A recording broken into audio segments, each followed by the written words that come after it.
When a battered woman collapses outside Chicago's most powerful building, she doesn't expect her savior to be the city's most dangerous man, and she never imagines that from that moment on, her life will never be the same.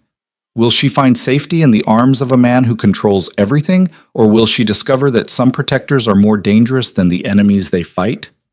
Follow this story to the end, hit like, and comment with your city so I can see how far this journey has traveled. Oh? The rain came down in sheets that Thursday night, turning Michigan Avenue into a river of neon reflections and blurred headlights. Abigail Carter stumbled forward, her vision swimming, one hand pressed against the cold glass of a storefront window. 3 days. She'd been running for 3 days, and her body was giving up whether her mind agreed or not. Her left eye was swollen nearly shut. Her ribs screamed with every breath. The cut on her temple had stopped bleeding hours ago, but the dried blood pulled at her skin when she moved. She didn't know where she was going anymore. Just away. Always away. Marcus would find her. He always did. The thought made her legs move faster even though they wanted to buckle. She'd made the mistake of looking. That's all it took. One glimpse at the wrong file on the wrong laptop, and her entire life had imploded in the space of a heartbeat. Marcus Hale didn't forgive mistakes. He erased them. He'd already tried twice. Abigail's foot caught on uneven pavement, and she went down hard on one knee, a gasp tearing from her throat. Pain exploded up her leg. She stayed there, kneeling on the wet concrete, rain plastering her hair to her face. People passed by, suits with briefcases, couples under umbrellas, a woman in heels clicking past without a glance. No one stopped. This was Chicago. Everyone had somewhere to be. She forced herself up, using the wall for support, and that's when she saw it. The building across the street, all glass and steel and brutal modern angles, rising up into the storm like something carved from the sky itself. Light poured from its lobby, warm, golden, impossibly far away. Abigail didn't make a conscious decision. Her body just moved, carrying her across the street through honking traffic, up onto the opposite curb. She made it 5 more steps before her legs gave out completely. The pavement rushed up to meet her. She hit hard, her palms scraping concrete, and this time she couldn't get up. Her arms wouldn't hold her. Nothing would hold her. She lay there, cheek pressed to wet stone, and watched the rain wash pink-tinged water past her eyes. Somewhere above, she heard voices. Footsteps. The world was fading at the edges, going soft and gray. Maybe this was better. Maybe if she just stayed here, if she just stopped. Sir, I didn't ask what you think. The voices cut through the fog. Abigail tried to focus, but her eyes wouldn't cooperate. We have the Singapore acquisition waiting upstairs, the entire board. Tell them to wait. Hands touched her shoulder, careful but firm. Someone was turning her over, and she tried to flinch away but couldn't manage it. Rain hit her face. She blinked up into blurred light and shadow, trying to make sense of the figure kneeling beside her. Can you hear me? The voice was low, controlled. A man's voice. Abigail's survival instincts kicked weakly. Strange man, vulnerable position, run. But her body had stopped listening to her brain somewhere around mile 7. Don't, she managed, barely a whisper. He'll find... No one's going to find you. It was said with such absolute certainty that Abigail almost believed it. Almost. Her vision cleared for just a moment, and she saw him. Dark hair, dark eyes, a face that could have been carved from the same stone as his building. Expensive suit getting ruined in the rain. He was looking at her like she was a problem that needed solving, but not the kind you ignored. We need to get her inside, another voice said. Younger, nervous. Sir, if someone sees, let them see. The man, whoever he was, slid one arm under her shoulders, the other under her knees. Abigail tried to protest, but all that came out was a choked sound.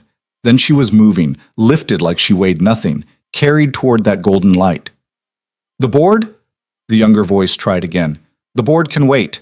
Get the car. Now. Abigail's head lolled against his shoulder. She caught fragments, marble floors, security guards stepping aside, an elevator with mirrors that showed her just how wrecked she looked. Her rescuer's face stayed impassive, but his grip on her tightened slightly when she shivered.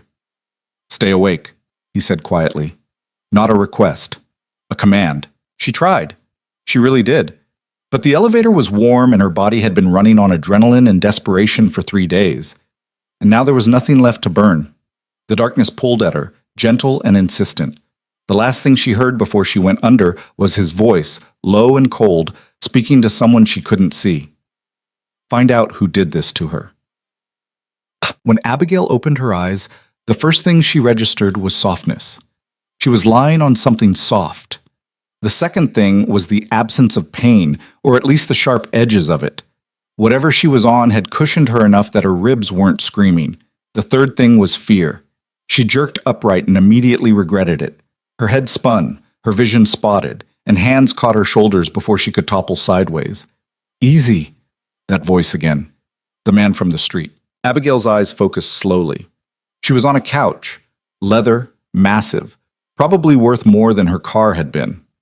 The room around her was all floor-to-ceiling windows showing the Chicago skyline at night, minimalist furniture, art that looked like it belonged in museums.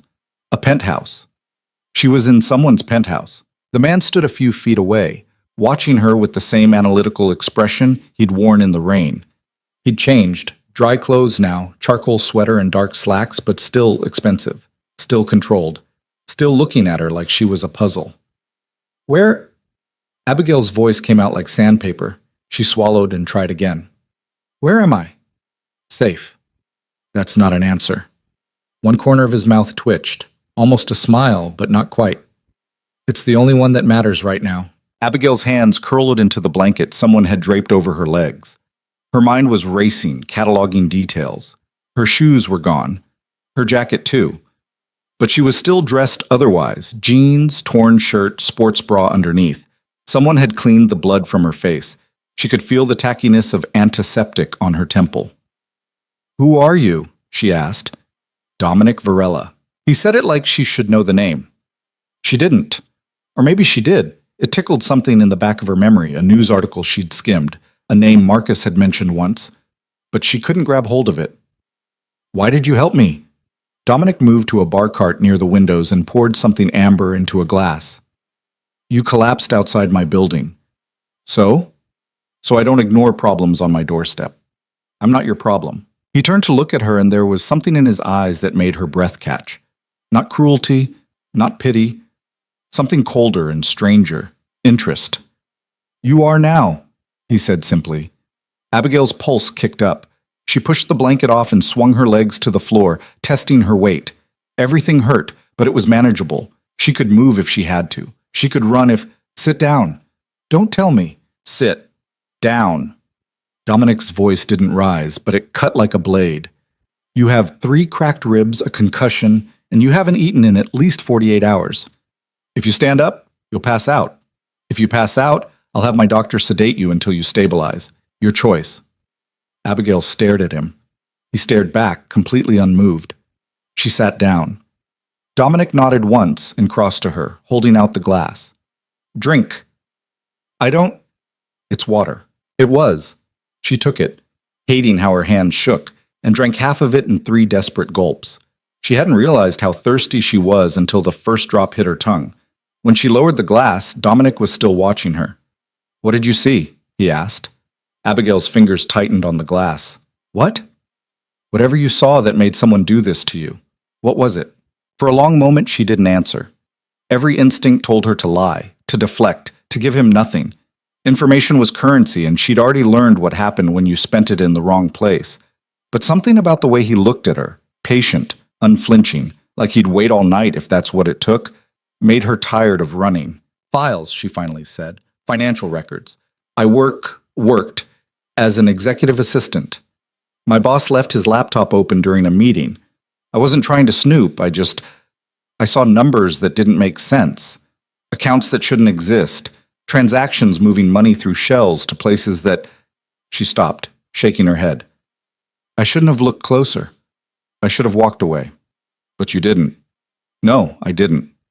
And your boss found out. It wasn't a question, but Abigail nodded anyway. Marcus Hale. He came to my apartment that night. He didn't even knock, just walked in like he owned it. Maybe he does, I don't know. He told me I'd seen something I shouldn't have. He told me to forget it. But you couldn't. I tried? Her voice cracked. I swear I tried. But the next day there was a man following me, and the day after that, someone broke into my car. I knew what was coming. So I ran. Dominic was quiet for a moment, his expression unreadable. Then he set down his own glass and moved to a desk in the corner, pulling out a tablet. His fingers moved across the screen. Marcus Hale, he said, more to himself than to her. Real estate development. Owns half the South Loop, on the board of 3 foundations and a hospital. He launders money for criminals, Abigail said flatly. I don't know who, I don't know how much, but the numbers I saw, billions, maybe more. Dominic's eyes flicked up from the screen. You're sure?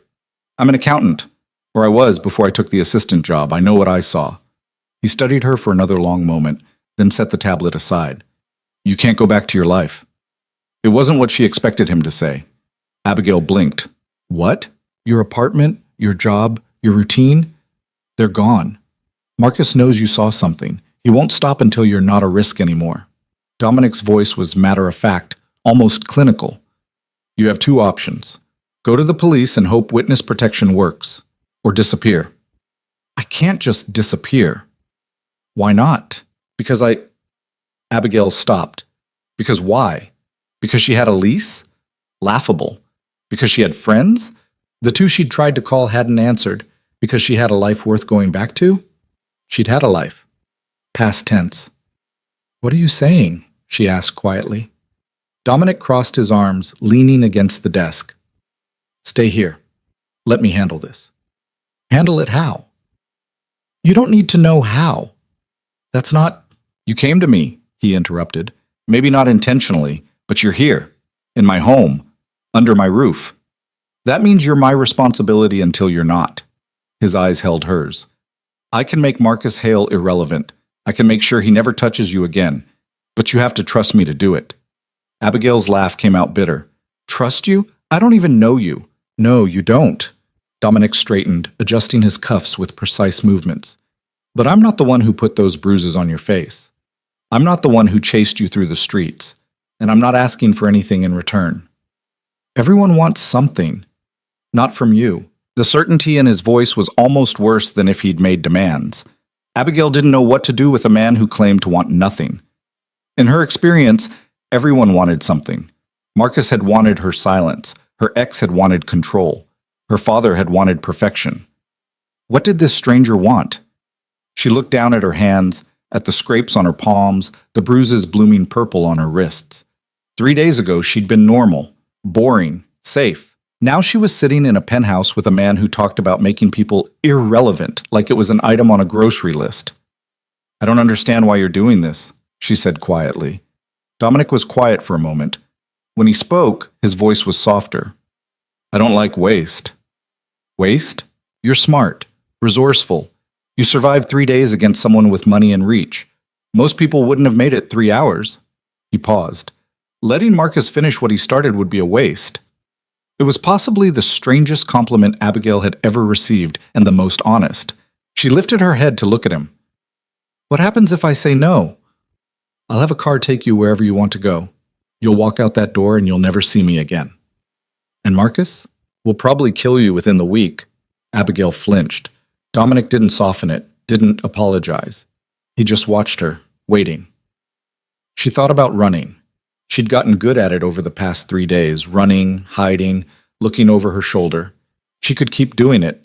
Maybe get out of Chicago, change her name, start over somewhere small and forgettable. Or she could trust the devil she didn't know over the one she did. How long, she asked. How long what? How long would I stay here? Dominic considered. Until it's done. That's not an answer.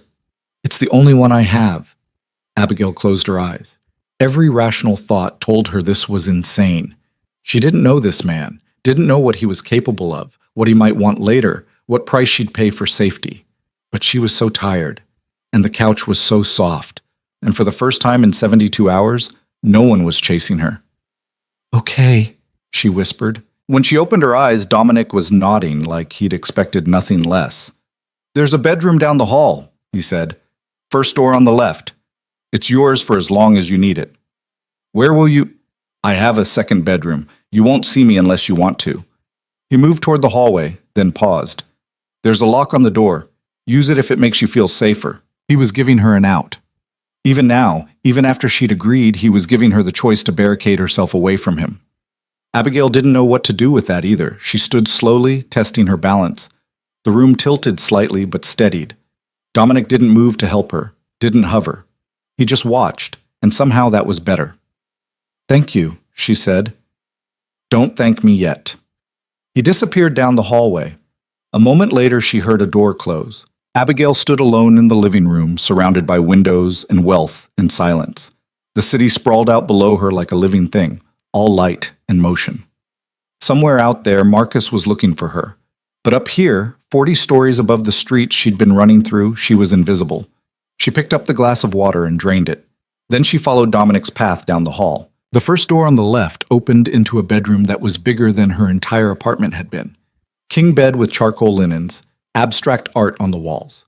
Another floor-to-ceiling window with blackout shades already drawn. A door to what looked like a private bathroom. There were clothes laid out on the bed. Women's clothes.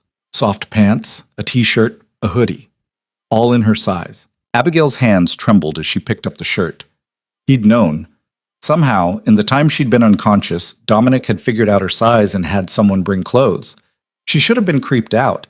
Instead, she just felt exhausted. She locked the door like he'd suggested, then stripped out of her ruined clothes and stood under the shower until the water ran cold. When she finally emerged, pink and raw and cleaner than she'd been in days, she pulled on the borrowed clothes and collapsed onto the bed. Sleep took her under in seconds. When Abigail woke, sunlight was streaming through gaps in the blackout shades. She lay still for a moment, disoriented, her mind trying to place where she was. Not her apartment, not a hotel. Somewhere soft and quiet, and memory crashed back. Marcus. The rain. Dominic. She sat up slowly, wincing at the pull in her ribs. The clock on the nightstand read 2:17 p.m. She'd slept for nearly 14 hours. Her stomach growled, loud and insistent. When was the last time she'd eaten? Tuesday? Wednesday? The days had blurred together. Abigail unlocked the door and stepped into the hallway. The penthouse was silent. For a moment she thought she was alone, but then she heard it, the low murmur of a voice from somewhere deeper in the apartment. She followed the sound to an open office door. Dominic sat behind a desk, phone pressed to his ear, eyes on a laptop screen. He was dressed for business now, crisp white shirt, navy suit jacket hung over his chair. He saw her in the doorway and raised one finger. "Wait, I don't care what his lawyer says," he said into the phone. "The deadline was Thursday. It's Friday. He missed it." A pause. Then he should have thought of that before he tried to renegotiate at the 11th hour. No extensions. Send the termination papers. He hung up without saying goodbye. "You're up," he said to Abigail, as if she'd just wandered in from the next room over. "I'm hungry." Something that might have been amusement flickered across his face. "Kitchen's that way," he pointed. "Help yourself." Abigail hesitated. "I don't want to... If I didn't want you touching my food, I wouldn't have told you where the kitchen was." "Fair point." She turned to go, then stopped. "Have you found anything?" Dominic's expression went neutral. "I'm working on it." "What does that mean?" "It means I'm working on it." He turned back to his laptop, effectively dismissing her. Abigail stood there for another moment, irritation and gratitude warring in her chest, then headed for the kitchen. It was massive, all marble and stainless steel, and cabinets that probably cost more than she made in a year. She opened the refrigerator and found it stocked with more food than one person could possibly eat. Fresh fruit, deli meat, cheese, eggs, actual vegetables that looked like they'd been delivered that morning. She made herself a sandwich, then another one, then ate half a container of strawberries. Her body seemed determined to make up for 3 days of nothing. She was washing her plate when Dominic appeared in the doorway. "Better?" he asked. "Yeah." She dried her hands on a towel. "Thanks." He nodded once, then, "I need you to tell me everything." "I already told you, not the summary. Everything. Every detail about Marcus Hale, his operation, the files you saw, names, numbers, anything you remember."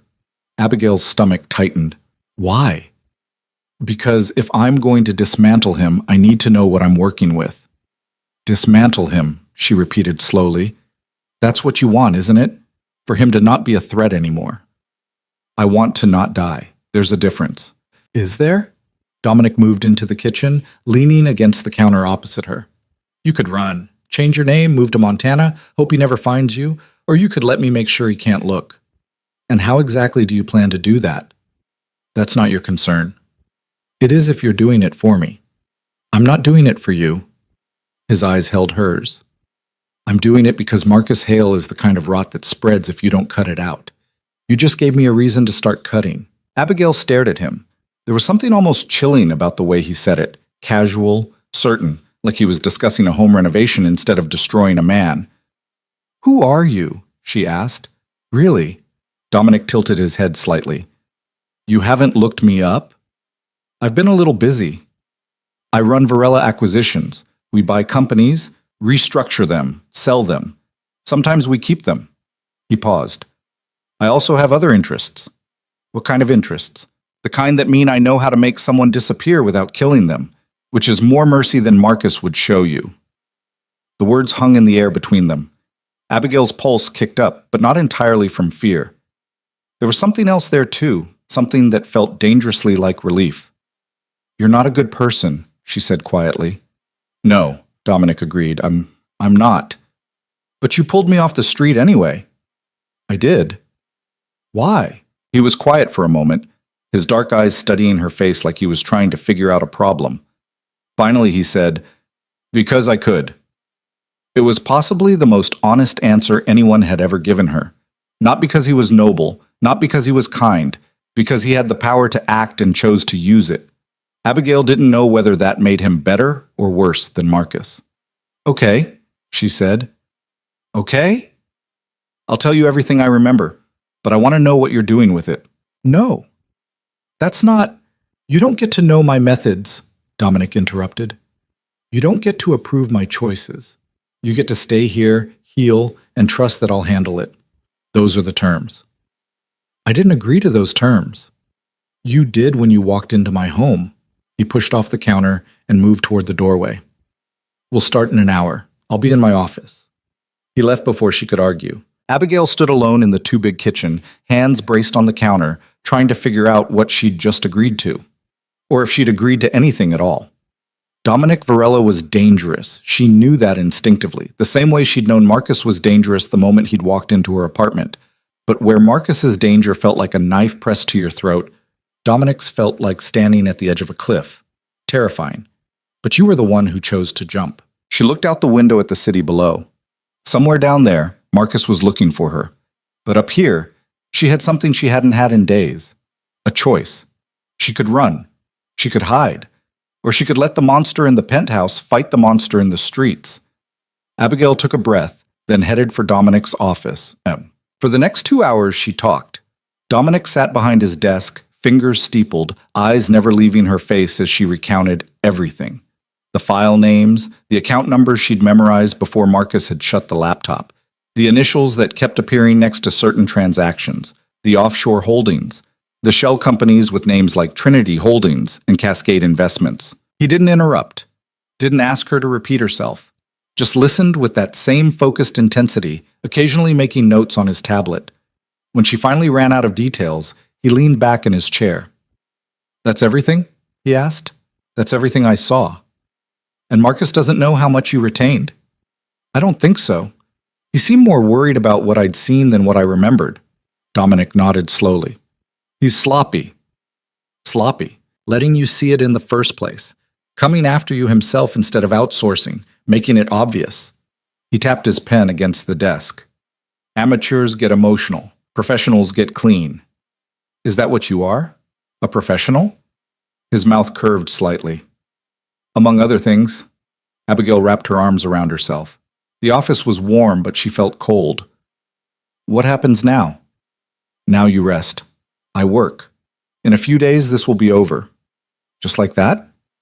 Just like that. She didn't believe him, couldn't believe him. Men like Marcus didn't go down in a few days.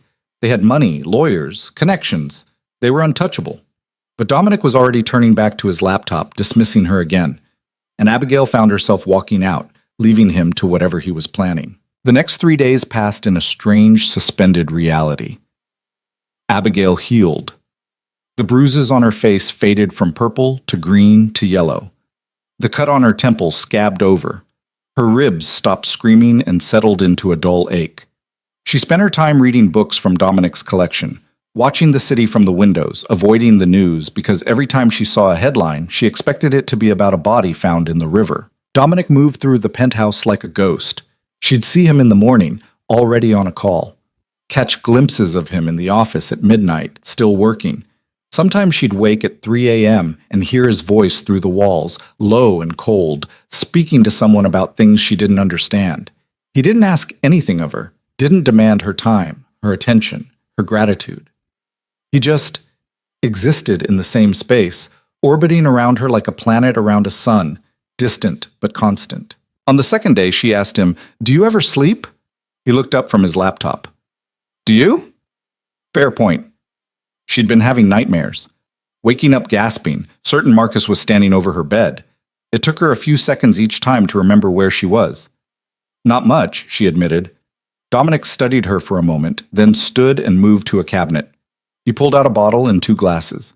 "Drink this," he said, pouring amber liquid. "It'll help." "What is it?" "Whiskey, 25 years old. Costs more than your car." "You don't know what car I drove." "Honda Civic, 2015, silver. Needed new tires." He held out the glass. "Am I wrong?" Abigail took the glass, unsettled. "How did you—" "I know everything about you, Abigail Carter. Where you were born, where you went to school, your credit score, your last 3 addresses. The name of your first boyfriend." He poured himself a glass and raised it. "I make it my business to know who I'm protecting." She should have been angry, violated. Instead, she just felt tired. "What was his name?" she asked. "Your first boyfriend." Dominic's expression didn't change. "Trevor Mills, dated junior year, broke up with you 2 weeks before prom because he wanted to take Rachel Simmons instead." Abigail laughed, a short, sharp sound. "You really do know everything." "I told you, I don't do things halfway." She sipped the whiskey. It burned going down, but warmly. "Is this what you do? Collect information on people?" "It's part of it." "And the other part?" "Using that information to get what I want." "What do you want?" He looked at her over the rim of his glass. "Right now? For Marcus Hale to stop existing as a problem. And after that?" "I haven't decided yet." They drank in silence for a while. The city glittered below them, indifferent to whatever was happening 40 stories up. "You're not like him," Abigail said finally. Dominic raised an eyebrow. "Like who?" "Marcus. You're both." She gestured vaguely. "Powerful. Dangerous. But you're not the same." "No? He wants to own things, people. You just want them to work the way you think they should." Something flickered in Dominic's eyes, surprise, maybe, or something closer to recognition. "That's a very careful distinction," he said. "It matters. To you, maybe. Doesn't it matter to you?" He was quiet for a long moment, then, "I don't waste time on philosophy. I deal with what's in front of me." "And what's in front of you?" "You." The word hung between them. Not a threat, not a promise, just a statement of fact. Abigail finished her drink and set the glass down. "I'm going to bed." Dominic nodded. "Sleep well." She didn't, but the nightmares were quieter that night. On the third day, Dominic's phone rang while they were both in the kitchen. Her eating breakfast, him drinking coffee and reading something on his tablet. He glanced at the screen and answered. "Talk to me." Abigail couldn't hear the other side of the conversation, but she watched Dominic's expression shift. Not much, just a slight tightening around his eyes, a microscopic change in posture. "When?" he asked. A pause. "All of it?" Another pause. "Good. Send me the documentation." He hung up and set the phone down carefully. Abigail's heart was racing. "What happened?" Dominic looked at her, and for the first time since she'd met him, something that might have been satisfaction crossed his face. "It's done," he said. "What's done?" "Marcus Hale no longer has the resources, connections, or freedom to hurt you, or anyone else." Abigail stood slowly. "What did you do?" "What needed to be done." He picked up his coffee. "The federal investigation into his financial activities began this morning. By noon, his accounts will be frozen. By evening, his business partners will have turned on him. By Monday, He'll be indicted on 14 counts of money laundering, racketeering, and fraud. The words didn't make sense, couldn't make sense. That's impossible. You can't just in 3 days? I didn't do it in 3 days. The pieces were already there. Marcus had been sloppy for years. I just put them in the right hands. Whose hands? People who owed me favors. People who wanted to make a name for themselves. People who hate men like Marcus more than they distrust men like me. Dominic set his coffee down. It doesn't matter who. What matters is he can't touch you anymore. Abigail sank back into her chair. Her hands were shaking. He'll know it was me. He'll know someone burned him. He won't know who. And by the time he figures it out, he'll be too busy defending himself to care. Dominic's voice was calm, almost gentle. You're safe, Abigail. Actually safe. Not running, not hiding. Safe. She wanted to believe him. Every part of her that had been terrified for 3 days wanted to grab onto those words and hold them like a lifeline. But she'd learned not to trust safety. How do I know you're telling the truth? She asked quietly. Dominic pulled out his phone, typed something, then turned the screen toward her. It was a news article. The headline read, Chicago real estate mogul Marcus Hale under federal investigation. Abigail stared at it, read it twice, then looked up at Dominic. You really did it. I said I would. But I didn't think it was possible to just... She stopped, shaking her head. Who are you? Someone who keeps his word. Abigail stood abruptly and walked to the window. 40 stories down, the city moved like always. People going to work. Traffic crawling, lives continuing. Marcus Hale was somewhere down there, watching his empire collapse. And she was up here, untouched. What happens now? She asked without turning around. Behind her, she heard Dominic move, heard his footsteps approach. He stopped a few feet away, close enough to speak quietly, far enough to give her space. That's up to you, he said. Abigail turned to face him. What do you mean? You're not in danger anymore. You can leave. Go back to your life or start a new one. I won't stop you. And if I stay? Something shifted in his expression. Then you stay. Why would I stay? Dominic was quiet for a moment, then, I don't know, but I'm not going to tell you to go. It wasn't a declaration, wasn't a plea, just a simple statement that somehow felt like the most honest thing anyone had ever said to her. Abigail looked at him, this strange, dangerous man who'd pulled her off the street and destroyed her enemy without asking for anything in return. Who gave her space and safety and choices? Who could have taken everything and chose restraint instead? I need time, she said. Take all the time you need. He walked away, leaving her alone by the window. Abigail stayed there for a long time, watching the city and trying to figure out what came next. 3 days passed before Abigail made a decision, and in that time the penthouse became something between a prison and a sanctuary. She could leave, Dominic had made that clear, but every time she thought about walking out the door, her feet wouldn't move. She told herself it was practical. Where would she go? Her apartment was compromised. Her job was gone. Her savings account had maybe $3,000, enough for a month in a cheap motel, and then what? But that wasn't the real reason she stayed. The real reason was standing in the kitchen at 6 in the morning, making coffee like a normal person, when she shuffled in wearing borrowed clothes that were starting to feel like hers. You're up early, Dominic said without turning around. Couldn't sleep. Still having nightmares? Abigail pulled out a chair and sat down. Sometimes. Less than before. He poured 2 cups and brought one to her. Black, no sugar. He'd learned how she took it without asking. The news is running the story every hour, he said, leaning against the counter. Marcus's lawyers are scrambling. His partners are distancing themselves. 2 of his biggest clients pulled their contracts yesterday. Good. You don't sound convinced. Abigail wrapped her hands around the mug. I keep waiting for the other shoe to drop. For him to show up here or send someone or, I don't know, something. He won't. You can't know that. Dominic's eyes met hers. Yes, I can. Marcus Hale is fighting for his life right now. Every second he spends thinking about you is a second he's not spending on his defense. And his defense is going to take all his time for the next 5 to 10 years. You really think he'll go to prison? I know he will. The evidence I gave the feds is airtight. They have transaction records, wire transfers, testimony from 3 of his former associates who took immunity deals. He sipped his coffee. Marcus is done.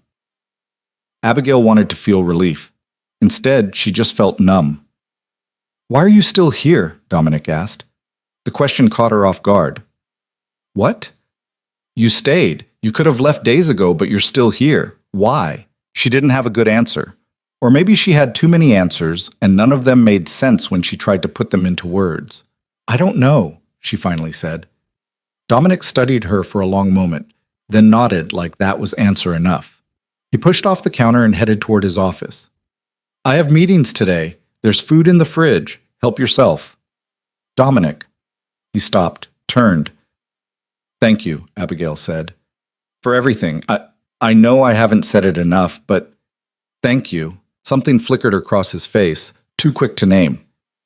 You don't owe me gratitude. What do I owe you? Nothing. He disappeared into his office before she could respond. Abigail sat alone with her coffee, trying to figure out what kind of man saved someone and asked for nothing in return. In her experience, everyone kept a ledger. Everyone tracked debts. But Dominic's ledger, if he had one, was invisible.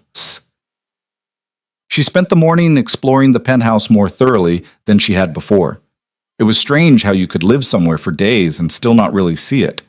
The art on the walls wasn't just expensive, it was good, real. A piece in the hallway looked like a Rothko, all bleeding reds and blacks. She stood in front of it for 10 minutes, trying to feel what the artist felt. The bookshelves in his living room held an eclectic mix. Business texts next to philosophy, thrillers alongside poetry, a worn copy of The Count of Monte Cristo with a bookmark still stuck in the middle. She was reading the back cover when Dominic emerged from his office, phone pressed to his ear. I don't care if he's upset, he was saying. He had 6 months to raise the capital. He didn't. The offer expires at 5. If he wants to keep his company, he'll sign. If he doesn't, I'll buy it out from under him and install new management by Monday. He hung up and looked at Abigail. Good book. You didn't finish it. I know how it ends. The Count gets his revenge, realizes it doesn't make him whole, questions whether it was worth it. He crossed to the bar and poured himself something clear. It's a tragedy dressed up as a thriller. You don't believe in revenge? I believe in consequences. There's a difference. Abigail set the book down. What's the difference? Dominic swirled the liquid in his glass. Revenge is personal, emotional. You hurt me, so I hurt you back. Consequences are just math. You make a choice. You live with the result. Marcus chose to launder money. The consequence is prison. My feelings about it are irrelevant. But you do have feelings about it. Do I? You went after him. You could have just sent me away, told me to deal with it myself. But you didn't. No, Dominic agreed. I didn't. Why not? He was quiet for a moment, looking at her with that same analytical expression she'd come to recognize, like he was trying to solve an equation and she was the variable that didn't fit. I told you, he finally said. I don't like waste. That's not a real answer. It's the only one I have. Abigail crossed her arms. You know everything about me. You read my entire life in a few hours. But I don't know anything about you except what I can see. And what I see doesn't make sense. What doesn't make sense? You. This. She gestured around the penthouse. You have all this money, all this power. You could do anything. Be anywhere. But you spend your mornings making coffee and your nights working until 3 a.m. You don't have friends over. You don't date. You don't have a life. You just have work.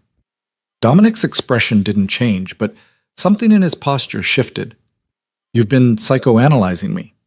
I've been trying to figure out who you are. And I think you're lonely. The word hung in the air between them.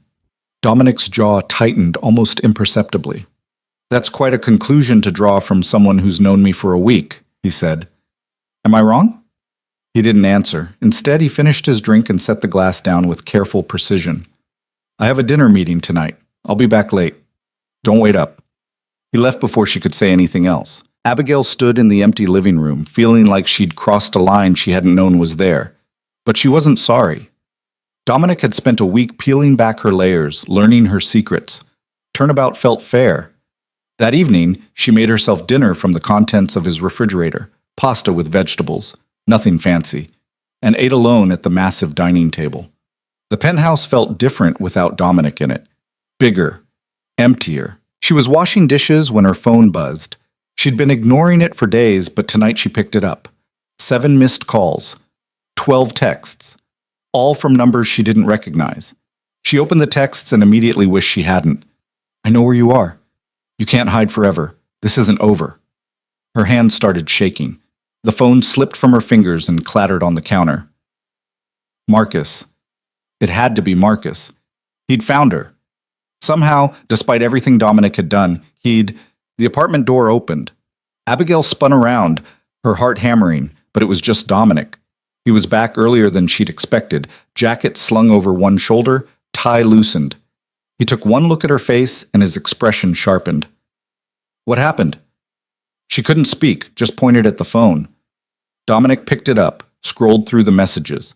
His face went cold. When did these come through? He asked. Just now, maybe 10 minutes ago. He was already pulling out his own phone, dialing. It's me, he said when someone answered. I need a trace on a number, multiple numbers, and sending them now. He tapped something on her phone, then his. How long? Fine, call me back. He hung up and looked at Abigail. Sit down. I can't sit down. His voice cut through her panic. She sat. Dominic pulled out a chair across from her. His movements controlled, but there was something tight in his shoulders. Anger, maybe. Or something colder. Those messages aren't from Marcus, he said. How do you know? Because Marcus is currently in a federal holding facility awaiting arraignment. He doesn't have access to a phone, and even if he did, he's too smart to make threats in writing. Dominic leaned forward slightly. Someone is trying to scare you, but it's not him. Then who? I'm going to find out. His phone rang. He answered immediately. Talk to me. A pause. You're sure? Another pause. Longer this time. His expression darkened. Send me the address. And get someone on the door downstairs. No one comes up without my authorization. He hung up. What? Abigail asked. The messages came from a burner phone, purchased yesterday in cash from a convenience store in Pilsen. The person who bought it matches the description of a low-level enforcer who used to work for Marcus. Dominic stood. He's trying to finish what his boss started. Abigail's blood went cold. But you said, I said Marcus was done. I didn't say everyone who worked for him got the message. He moved toward his office. Stay here. Where are you going? To handle this. Handle it how? Dominic paused in the doorway and looked back at her. You don't want to know. Yes, I do. No, he said quietly. You really don't. He disappeared into the office. Abigail heard him making more calls, his voice low and clipped. She couldn't make out the words, but the tone was unmistakable. Dominic wasn't just angry, he was dangerous. She should have been scared. Of him, of the situation, of whatever was about to happen. But instead, she felt something else entirely. Safe. Because the danger in Dominic's voice wasn't pointed at her. It was pointed at whoever had sent those messages. And she'd seen what Dominic could do when he pointed his attention at someone. 20 minutes later, he emerged from the office in different clothes, dark jeans, a black shirt, a leather jacket she'd never seen him wear. He looked less like a businessman and more like someone who could blend into shadows. I'm going out, he said. You're staying here. The building security has your photo. No one gets to this floor without clearance. Don't answer the door. Don't leave. Understood? When will you be back? When it's done. Dominic. He crossed to her in 3 strides and gripped her shoulders. Not hard, but firm enough to make her focus. I need you to trust me. Can you do that? Abigail looked into his dark eyes and found herself nodding. Good. He released her and headed for the door. Lock this behind me. She did. Then she stood with her back against the door, listening to his footsteps fade down the hallway. The wait was worse than anything that had come before. Abigail tried to distract herself, turned on the TV, turned it off, picked up a book, put it down. The minutes crawled by like hours. At 11 p.m., her phone buzzed with a text from an unknown number. It's handled. Going to need a few more hours. Don't worry. It was from Dominic. She didn't know how she knew, but she did. She texted back, Are you okay? The reply came immediately. Yes, nothing else. Just that single word. Abigail tried to sleep but couldn't.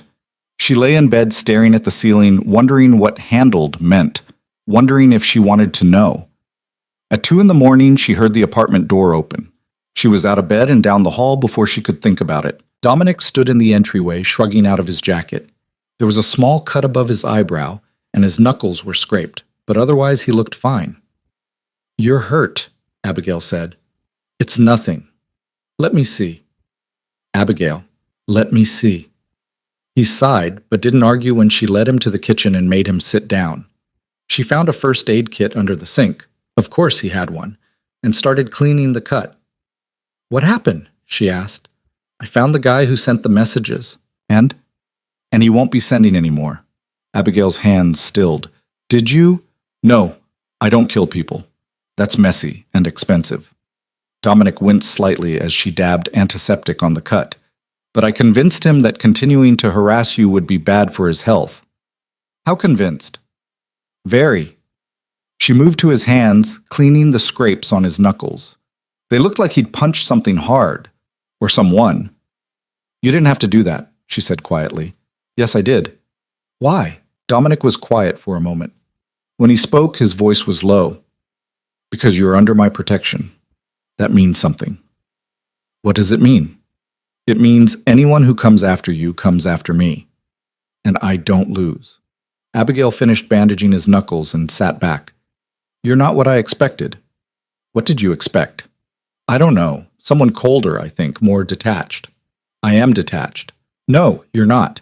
If you were detached, you wouldn't have bloody knuckles right now." Dominic looked at her, and something in his expression shifted.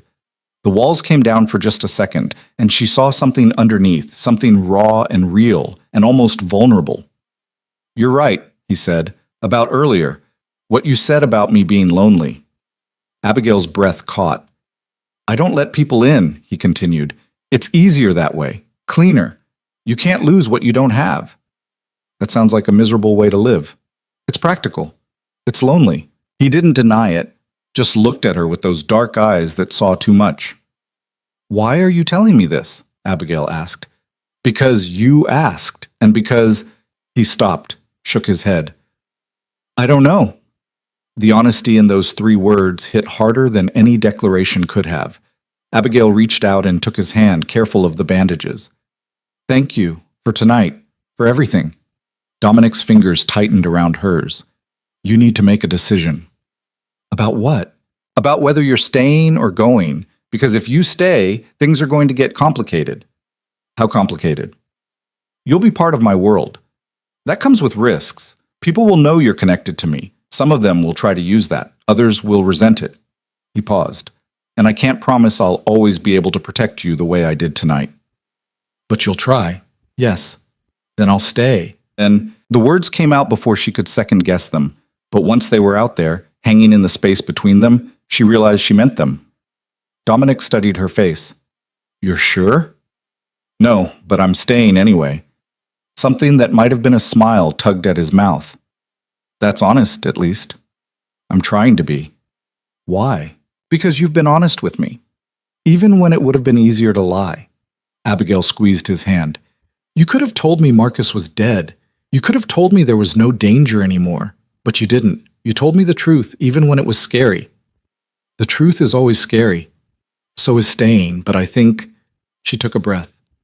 "I think I'd rather be scared with you than safe alone." Dominic was quiet for a long moment. Then he raised her hand and pressed it briefly to his forehead, a gesture so unexpected and strangely intimate that Abigail forgot to breathe. "Okay," he said quietly. "Okay? You can stay." He released her hand and stood, putting distance between them. But the moment lingered, hanging in the air like smoke. "Get some sleep," he said. "We have things to figure out tomorrow." "Like what?" "Like what you're going to do now that you're not running anymore." He left her alone in the kitchen. Abigail sat there for a long time, staring at her hand like she could still feel the pressure of his forehead against her palm. The next morning, Dominic was different. Not cold exactly, but more controlled, like he'd realized he'd shown too much and was pulling the walls back up. They had breakfast together, coffee and toast, nothing elaborate. The silence between them was comfortable, but charged with something unspoken. "I made some calls," Dominic said eventually. Marcus's trial date is set for 8 months from now. Until then, he's not getting bail. Too much of a flight risk. 8 months? It'll go fast, and when it's over, he'll be gone for good. Abigail pushed her toast around her plate. What about the guy from last night? He's on a bus to Detroit with $5,000 and instructions to never come back to Chicago. If he does, he loses more than money. She didn't ask what that meant, didn't want to know. You keep solving my problems, she said instead. That's what I do. For everyone? No, just you. The words settled between them, heavy with meaning. Abigail set down her fork. Why me, Dominic? Really? I need to understand. He was quiet for a long time, staring into his coffee like it held answers. Finally, he looked up. Because when I saw you on that sidewalk, bleeding and broken, I saw... He stopped, jaw tightening. I saw someone who deserved better than what she got, and I realized I could give it to her. That's still not a real answer. It's the only one I have. No, it's not. Abigail leaned forward. You're hiding behind logic and practicality, but that's not why you helped me. That's not why you went after Marcus or beat up his guy or let me stay here. So tell me the truth. Why? Dominic's eyes met hers, and for a moment she thought he wouldn't answer. Then, because I wanted to. 3 words, simple and devastating. I saw you, he continued, and I wanted to help you. Not because it made sense, not because it served some strategic purpose. Because I looked at you, and I wanted you to be okay, and I haven't wanted anything like that in years. Abigail's heart was pounding. What does that mean? I don't know yet. Dominic, I don't have answers, Abigail. I don't know what this is or where it's going. All I know is that you're here and I don't want you to leave. He stood abruptly, like he couldn't sit still anymore. But I'm not going to trap you. I'm not going to make you feel like you owe me. If you want to go, you can go. If you want to stay, you stay. The choice is always yours. And what do you want? What I want is irrelevant. It's not irrelevant to me. Dominic turned to face her fully. I want you to stay, but not out of obligation, not out of fear. I want you to stay because you want to be here. Abigail stood and crossed to him. She was close enough to touch, close enough to see the tension in his shoulders, the uncertainty in his eyes. I do want to be here, she said, but I need to know what that means. Are we friends? Are we something else? Because I can't keep living in this limbo where I don't know what we are to each other. What do you want us to be? I asked you first. A ghost of a smile crossed his face. Fair enough. He was quiet for a moment, then, I don't have friends. I have associates, employees, people who owe me favors, but you're something different. What am I? I don't have a word for it yet. Abigail reached out and touched his arm. The muscle tensed under her fingers. Then we'll figure it out together. Dominic looked down at her hand on his arm, then back at her face. You're not afraid of me. Should I be? Most people are. I'm not most people. No, he agreed quietly. You're not. He covered her hand with his own, and they stood there in the morning light, caught between what they were and what they might become. The moment broke when Dominic's phone rang. He glanced at it and sighed. I have to take this. Go ahead. He stepped away, already answering. What is it? Abigail watched him pace while he talked, his free hand gesturing sharply. Business, Dominic, all edges in control. But she'd seen the other side now, the man underneath who admitted to wanting things, who got bloody knuckles defending her, who held her hand like it was something precious. When he hung up, he looked frustrated. Problem? She asked. A deal fell through. The other party is getting cold feet. He ran a hand through his hair. I need to fly to New York tomorrow. Fix this in person. How long will you be gone? 3 days? Maybe 4? He paused. You'll be safe here. Security knows to watch the building. I'll leave you my personal number. If anything happens, anything, you call me. Okay. I mean it, Abigail. I don't care if it's 3 a.m. or I'm in the middle of a meeting. You call. The intensity in his voice made her chest tight. I will. He nodded, already mentally shifting gears. I should start packing. Dominic. He stopped. Be careful, she said. Something softened in his expression. Always am. But that night, lying in her bed while Dominic packed in the next room, Abigail wondered if either of them was being careful at all. Careful would have been her leaving weeks ago. Careful would have been keeping distance, maintaining boundaries, not letting whatever this was between them grow into something real. Instead, they were both walking toward a cliff edge, fully aware of the drop, unable to stop. And they did walk toward it, though neither of them acknowledged it out loud. Dominic left for New York at dawn, his suitcase by the door, his expression already distant with whatever business awaited him. Abigail walked him to the elevator in borrowed pajamas and messy hair, feeling strangely domestic about the whole thing. "Call me when you land," she said. He looked at her like she'd said something unexpected. "Why?" "So I know you got there safely. I've been flying alone for 20 years. Humor me." The elevator dinged. Dominic stepped inside, then turned to face her. For a moment, she thought he might say something real, something that acknowledged what was building between them. But he just nodded. "I'll call." The doors closed. Abigail stood there until she heard the elevator descend, then walked back into the suddenly empty penthouse. It felt different without him. Bigger and quieter and somehow less real, like a stage set waiting for its actor to return. She made coffee in his too expensive machine, ate toast at his too big table, and tried to figure out what to do with herself. By noon, she was going stir-crazy. She'd read half a book, watched part of a movie, and reorganized the kitchen cabinets for no reason except to have something to do. The penthouse was beautiful, but it was starting to feel like a very nice cage. Her phone rang. Dominic. "You landed," she said instead of hello. 2 hours ago. I've been in meetings." "Did you forget to call?" There was a pause. "No, I was waiting until I had a minute to actually talk." Something warm bloomed in Abigail's chest. "How's New York?" "Cold, loud. The hotel they booked me is trying too hard." She heard traffic in the background, horns honking. "How's the penthouse?" "Quiet. I reorganized your spice cabinet." "I don't cook. I noticed. You have 3 kinds of salt and no actual food." "There's a chef who comes twice a week."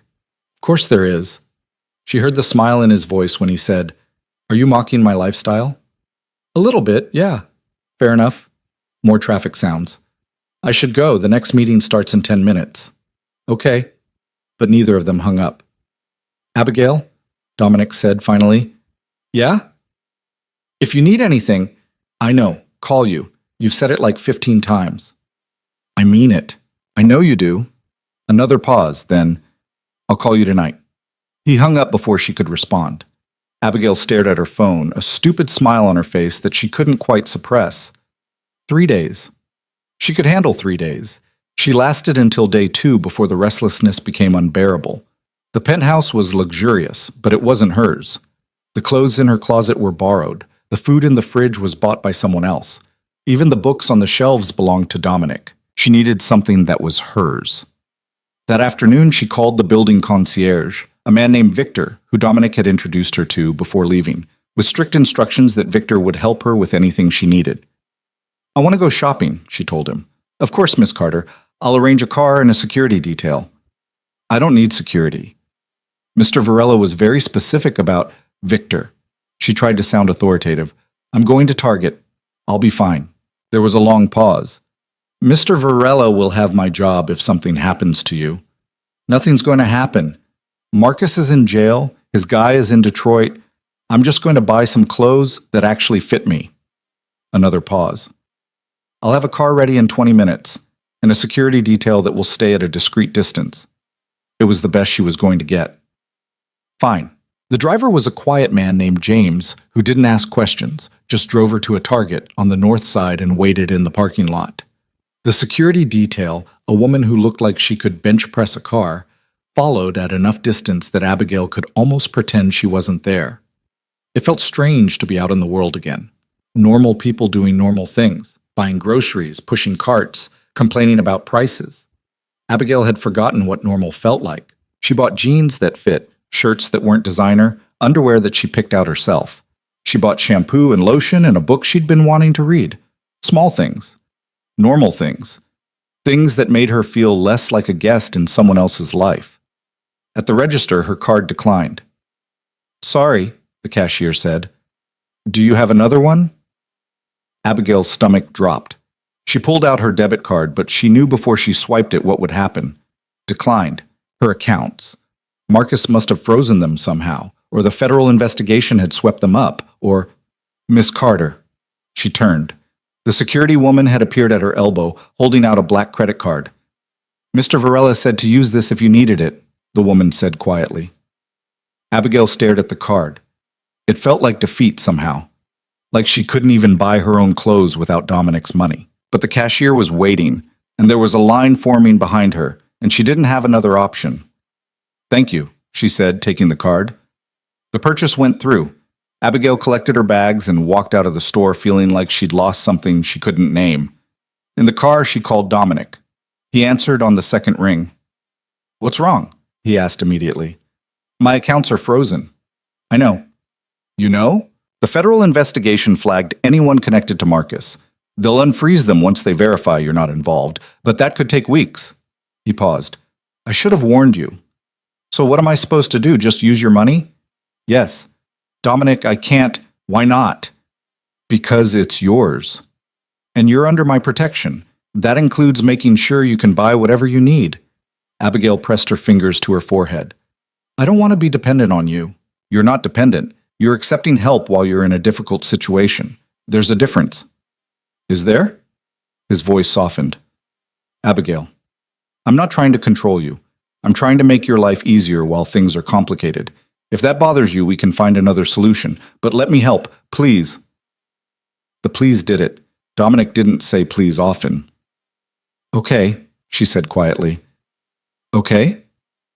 I'll use the card, but I'm paying you back when my accounts unfreeze, if that makes you feel better. It does. Then we have a deal. She heard voices in the background, someone calling his name. I have to go, he said. But Abigail? Yeah? Buy whatever you want. I mean it. Don't worry about the cost. He hung up before she could argue. That night, Abigail spread her purchases out on her bed and tried to feel good about them. But everything felt tainted now, purchased with someone else's money, a reminder that she didn't have her own life anymore. She was still sitting there staring at a pile of jeans when Dominic called. Are you okay? He asked. How do you know I'm not okay? Because I know you. And I know that thing with your accounts upset you more than you let on. Abigail lay back on the bed. I hate feeling helpless. You're not helpless. I can't access my own money. I'm living in your apartment, wearing clothes you paid for, eating food you provide. How is that not helpless? Because helpless means you have no options. You have options. You're choosing to be here. Am I? Or am I just choosing the least bad option? Dominic was quiet for a moment. Is that what you think this is? The least bad option? I don't know what this is. Then figure it out. His voice was sharper now. I've given you every opportunity to leave. I've told you the door is open. If you're staying because you think you have to, then go. I don't want you here out of obligation. That's not... Abigail stopped, frustrated. I'm not staying out of obligation. Then why are you staying? Because I want to. But wanting to doesn't make it less complicated. Life is complicated. Not like this. Normal people don't live like this, Dominic. They don't have security details and black cards and men who can make federal investigations appear out of nowhere. You're right, they don't. His voice was calmer now. But you're not living a normal life anymore. Marcus made sure of that. So you can either accept that and adapt, or you can keep fighting it and make yourself miserable. You make it sound so simple. It is simple. It's just not easy. Abigail closed her eyes. I miss easy. I know. He paused. For what it's worth, I think you're doing better than you give yourself credit for. How do you figure? Most people in your situation would have fallen apart by now. You're still standing, still fighting, still trying to maintain your independence even when it would be easier to just let me handle everything. She heard the smile in his voice. You're stubborn. I respect that. Is that your way of saying I'm difficult? It's my way of saying you're strong. Something in Abigail's chest loosened. Thank you. Go to sleep, Abigail. Things will look better in the morning. Will they? Probably not. But at least you'll be rested. She laughed despite herself. Good night, Dominic. Good night. He hung up. Abigail lay in the dark holding her phone and realized she was smiling. The next day, she woke with a decision made. If she was going to be here, if she was choosing this, then she needed to stop feeling like a guest. She needed to make this space hers, at least a little bit. She started small, rearranged the living room furniture so it felt less like a showroom, moved some of the art around, put her new books on the shelves next to Dominic's, made coffee the way she liked it instead of the way the fancy machine defaulted to. By afternoon, she was cleaning out the second bedroom, the one Dominic used as storage for things that didn't have anywhere else to go.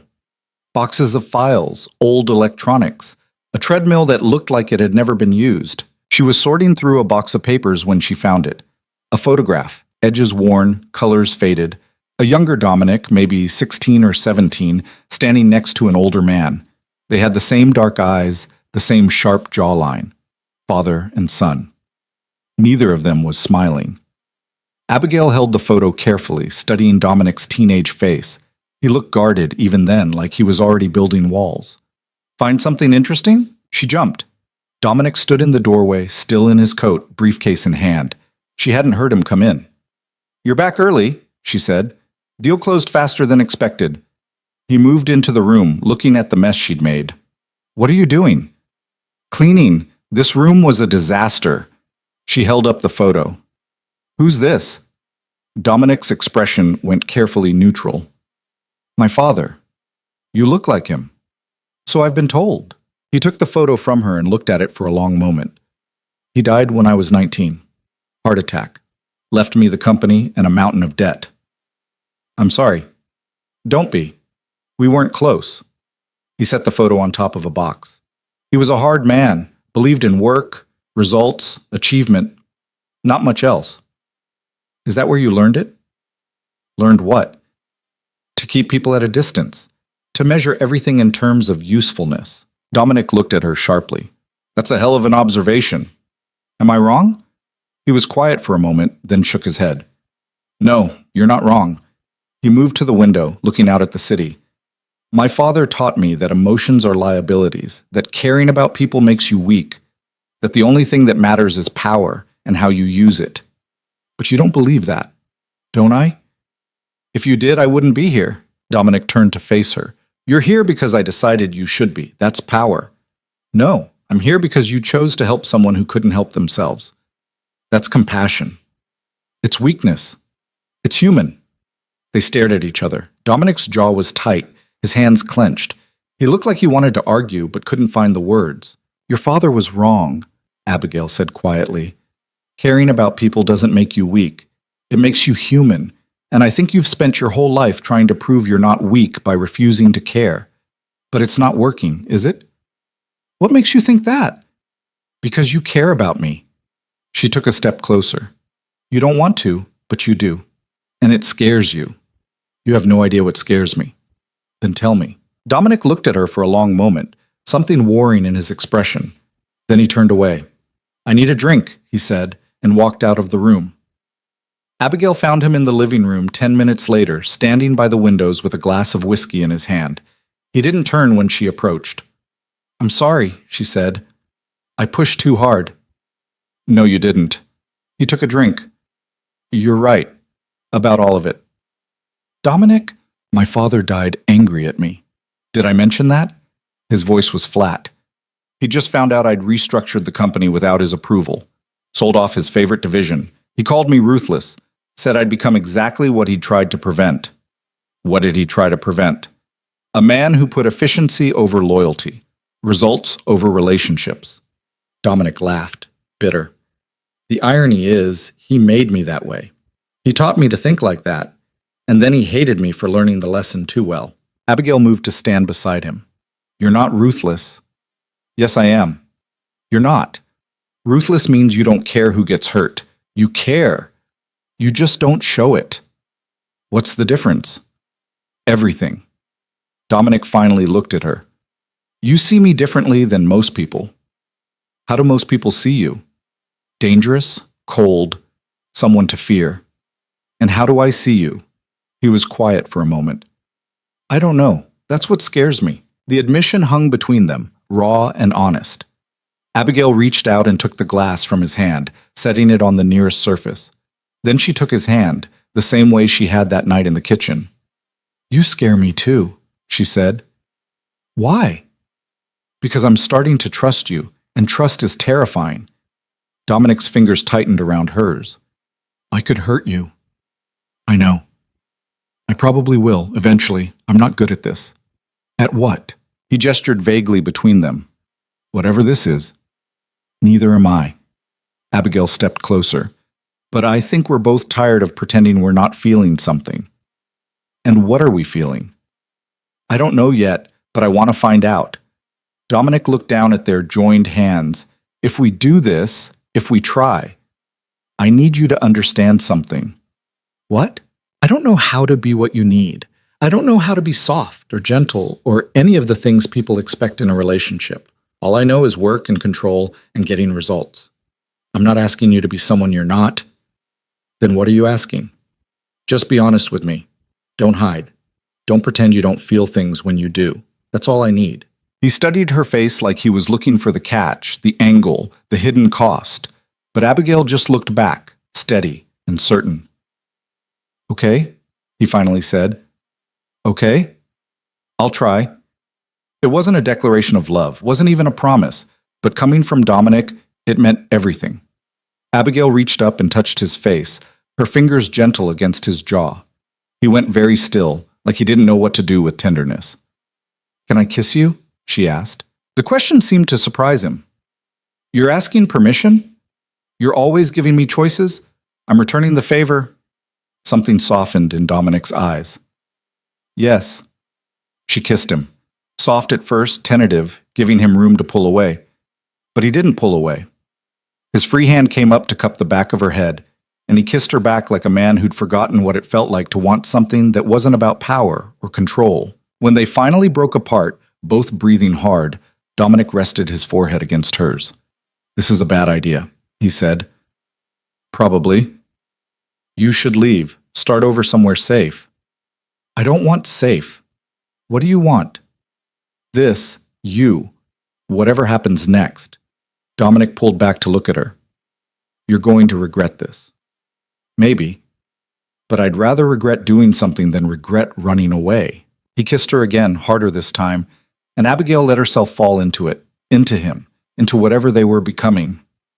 They ended up on the couch, tangled together, learning each other through touch and breath and whispered words. Dominic was careful with her, mindful of her still healing ribs, the fading bruises. But there was hunger there too, held barely in check. We should stop, he said against her mouth. Why?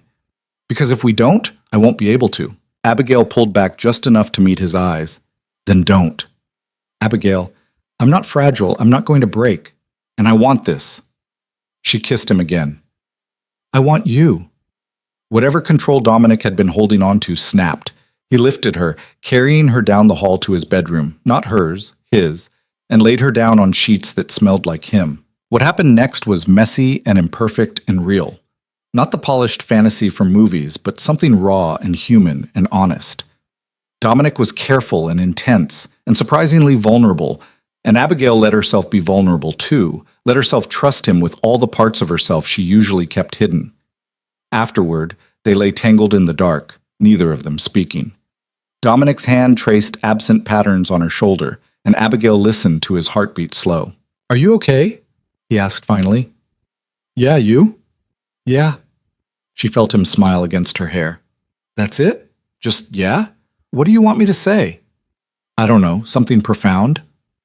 I'm not good at profound. Try anyway. Dominic was quiet for a long moment. Then, I've had women in my bed before, but I've never wanted one to stay. Abigail's breath caught. And now? Now I don't want you to leave. It wasn't poetry, wasn't even particularly romantic, but it was honest, and that made it perfect. Good, she said, because I'm not going anywhere. They fell asleep like that, wrapped around each other, and for the first time in weeks, Abigail didn't have nightmares. She woke to morning light and an empty bed. For a moment, panic seized her. He'd left. He regretted it. It was a mistake.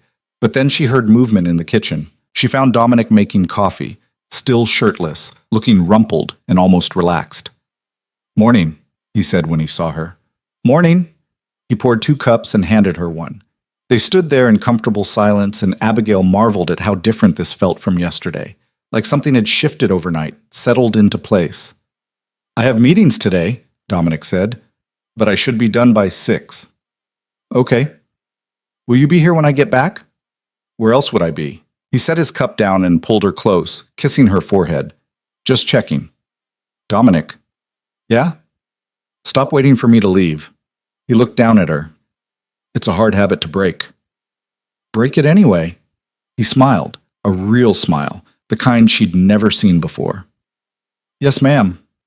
He left an hour later and Abigail spent the day figuring out what her life looked like now.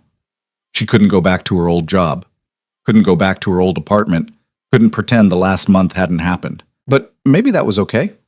Maybe she didn't need her old life. Maybe she could build something new here, something that was actually hers. She was making dinner when Dominic came home. Nothing fancy, just pasta and salad, but it felt important to do something normal.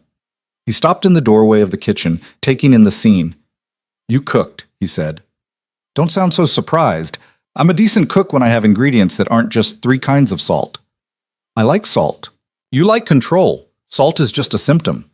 He laughed and moved to help her set the table. They ate together, talking about nothing important. His meetings, her day, a book she'd started reading, normal couple things. Except they weren't a normal couple. And this wasn't a normal life. But sitting across from Dominic, watching him try to pretend he knew how to use the fancy pasta fork she'd found in his drawer, Abigail thought maybe that was okay too. After dinner, they ended up on the couch again, this time just talking. Dominic told her about the company he'd built from his father's debt-ridden shell. Abigail told him about the career she'd had before Marcus, the one she'd given up because she thought being an assistant would be easier. Do you miss it? Dominic asked. Accounting? Sometimes. I was good at it, really good, but I got tired of fighting for every promotion, every raise. Being an assistant seemed simpler. But it wasn't. No. It just traded one set of problems for another.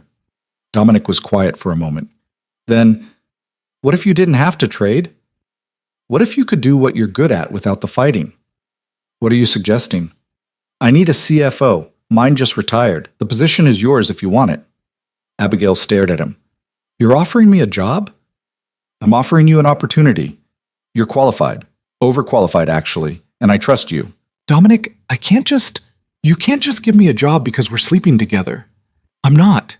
I'm giving you a job because you're talented and I need someone I can trust with my company's finances. He paused. The fact that we're sleeping together is irrelevant. It's not irrelevant. People will talk. Let them.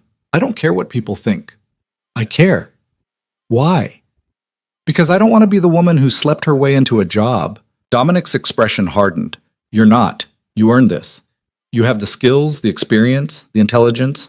All I'm doing is giving you the opportunity to use them. And if things don't work out between us, then you're still my CFO. Business and personal are separate. Abigail wanted to believe him, but she'd seen too many situations where personal bled into professional, where relationships complicated everything. I need to think about it, she said. Fair enough. Dominic pulled her closer. But think fast. I'm starting interviews next week. She laughed despite herself. You're impossible. So I've been told. They sat there in the quiet, the city lights spreading out below them like a promise of everything that could be. Abigail closed her eyes and let herself imagine it. A real job, a real life, a real future. With him. It was terrifying. It was exhilarating. It was everything she never knew she wanted. But wanting something and trusting it were different things entirely, and Abigail spent the next 3 days wrestling with both. She took the job. Of course she took it. Dominic had been right about her qualifications, and turning down an opportunity out of fear felt like letting Marcus win all over again. But accepting it meant stepping fully into Dominic's world, and that world came with complications she was only beginning to understand. Her first day at Varela Acquisitions started with a conference room full of executives who looked at her like she was an interesting problem they hadn't decided how to solve yet. Dominic introduced her as the new CFO, his tone crisp and professional, giving away nothing about what had happened between them on his couch 2 nights ago. Ms. Carter comes to us with extensive experience in financial analysis and corporate restructuring, he said, and Abigail tried not to think about how he'd kissed her that morning before they left the penthouse. His hand tangled in her hair, his voice rough when he'd said, "Don't let them intimidate you." The executives nodded politely. A woman named Patricia, VP of Operations, sharp-eyed and sharper dressed, gave Abigail a look that said she'd be watching closely. After the meeting, Patricia cornered her by the coffee station. So, Patricia said, pouring herself a cup, CFO. That's quite a leap from executive assistant. I was an accountant before that, Abigail replied evenly. Senior analyst at Morrison and Fletcher for 6 years. And you left because? Personal reasons. Patricia smiled, but it didn't reach her eyes. Personal reasons? How interesting. She took a sip of coffee. Word of advice? This company eats people who can't keep up. Dominic doesn't believe in second chances. You get one shot to prove you belong here. Then I'd better not waste it. No, Patricia agreed. You'd better not. She walked away, leaving Abigail alone with her coffee and the sinking realization that she'd just made herself a target. Not because she was unqualified, but because she'd arrived under Dominic's protection, and that made her either weak or dangerous, depending on who was looking. That night, she told Dominic about the conversation while they ate takeout at his dining table. He listened without interrupting, his expression unreadable. Patricia's been with the company for 12 years, he said when she finished. She's good at her job, but she's territorial. She sees you as a threat. Because you hired me. Because I've never hired anyone this quickly before. Usually it takes months of interviews and background checks. You got the job in 3 days. He set down his fork. People notice things like that. So what do I do? Prove them wrong. Show them you earned this position. He paused. And for what it's worth, I wouldn't have offered you the job if I didn't think you could handle it. Even with everyone watching to see me fail, especially with everyone watching, Dominic's eyes met hers. You've survived worse than office politics. He was right, but that didn't make it easier. Over the next week, Abigail threw herself into the work.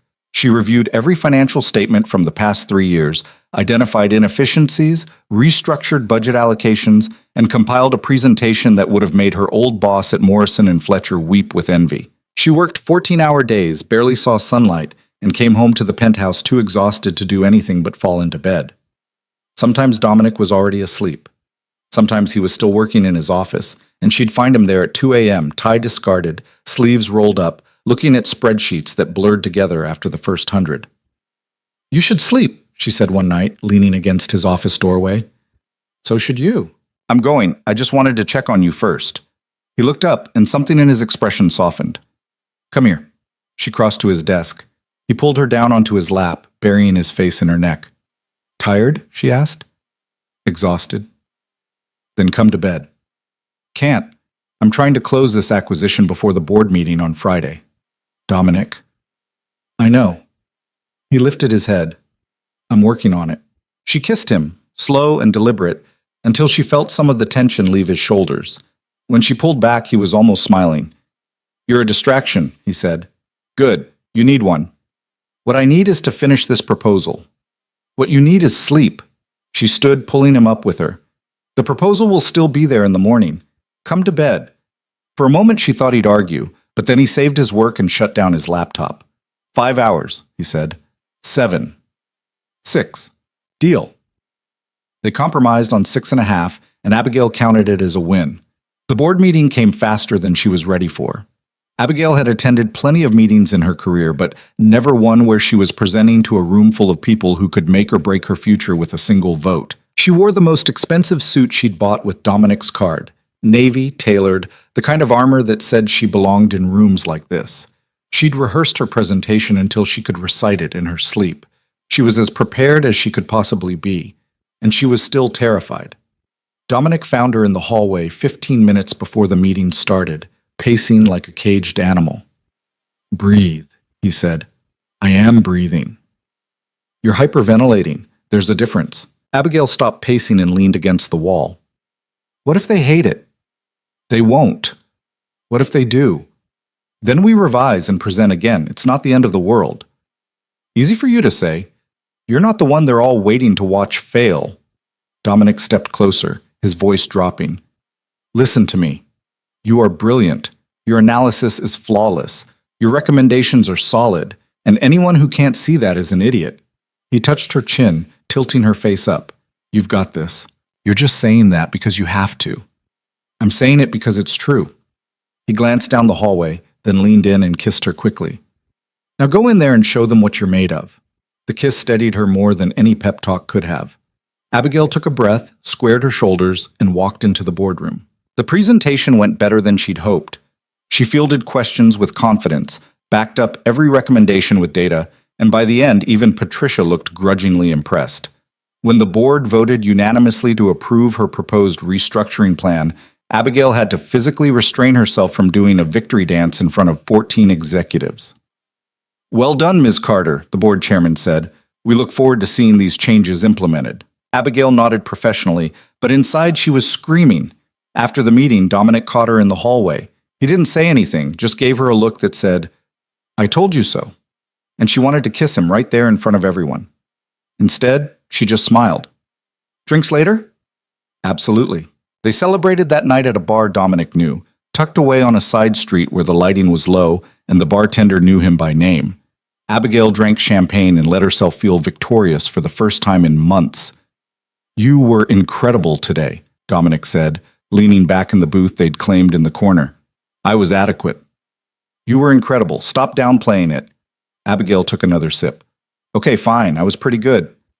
"There we go." She studied him over the rim of her glass. "Can I ask you something?" "Always." "Why did you really hire me? And don't say it's because I'm qualified. I know that's part of it, but it's not all of it."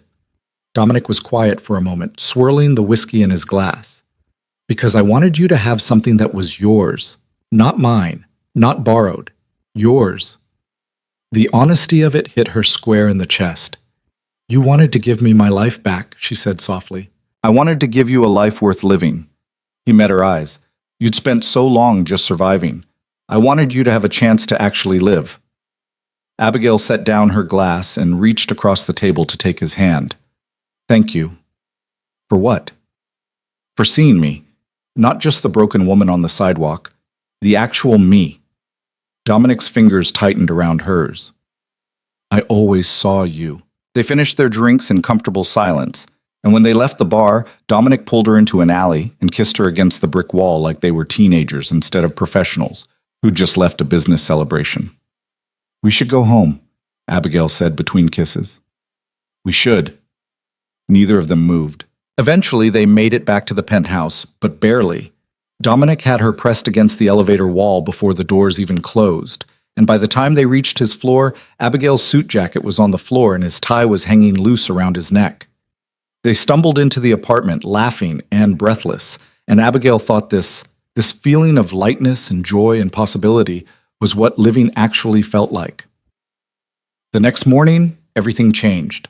Abigail was getting ready for work when her phone rang. Unknown number.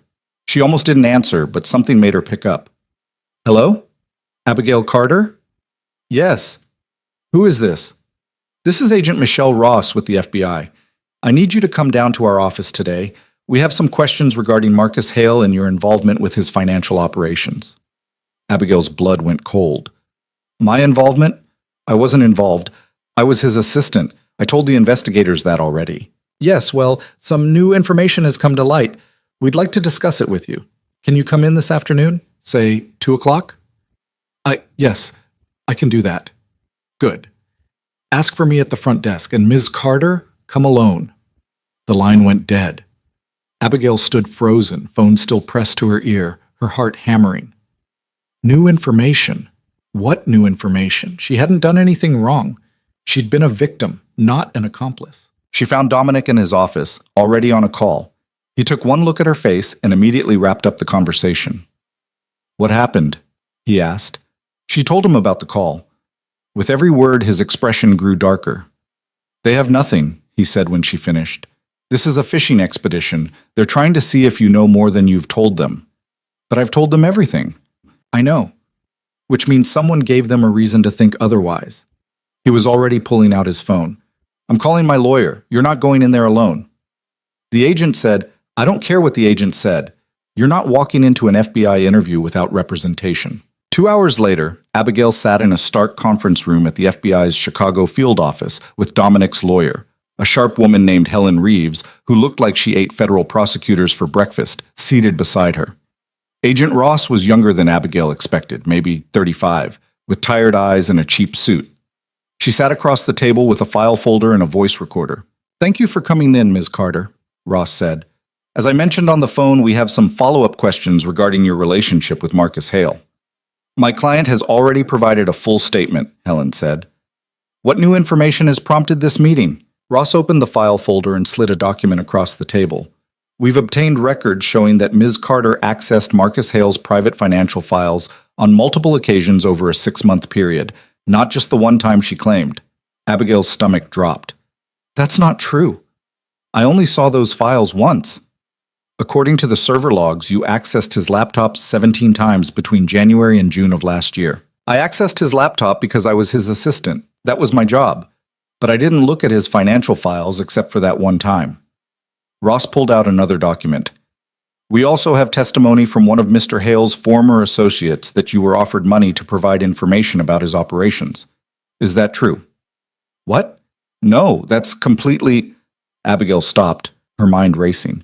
Who said that? I'm not at liberty to disclose our sources. Helen leaned forward.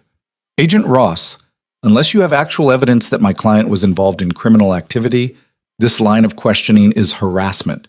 Ms. Carter was a victim of Marcus Hale's violence. She came to you with information that helped build your case, and now you're treating her like a suspect? We're just trying to establish the facts.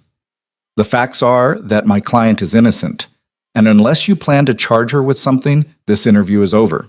Ross was quiet for a moment, studying Abigail's face. One more question. How did you end up at Dominic Varela's building the night you collapsed? The shift in topic caught Abigail off guard. I was running. I didn't plan it. I just ended up there. That's quite a coincidence. Running for 3 days and collapsing outside the building owned by one of the most powerful men in Chicago. It was a coincidence. Was it? Ross leaned back. Or did you know exactly where you were going? Did Marcus Hale send you to Dominic Varela? Were you working together? This is absurd, Helen snapped. Agent Ross, if you're suggesting that my client orchestrated her own assault and subsequent rescue as part of some conspiracy, I suggest you produce evidence or end this interview immediately. Ross held up her hands. Just asking questions. Then ask better ones. Miss Carter is done here. Helen stood and Abigail scrambled to follow. They were almost to the door when Ross called out. Miss Carter, one more thing.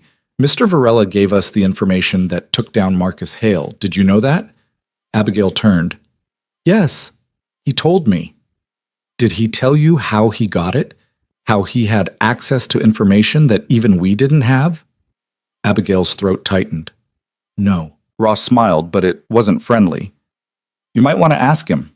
Because in my experience, the only people who have that kind of access are people who live in the same world as Marcus Hale. Think about that.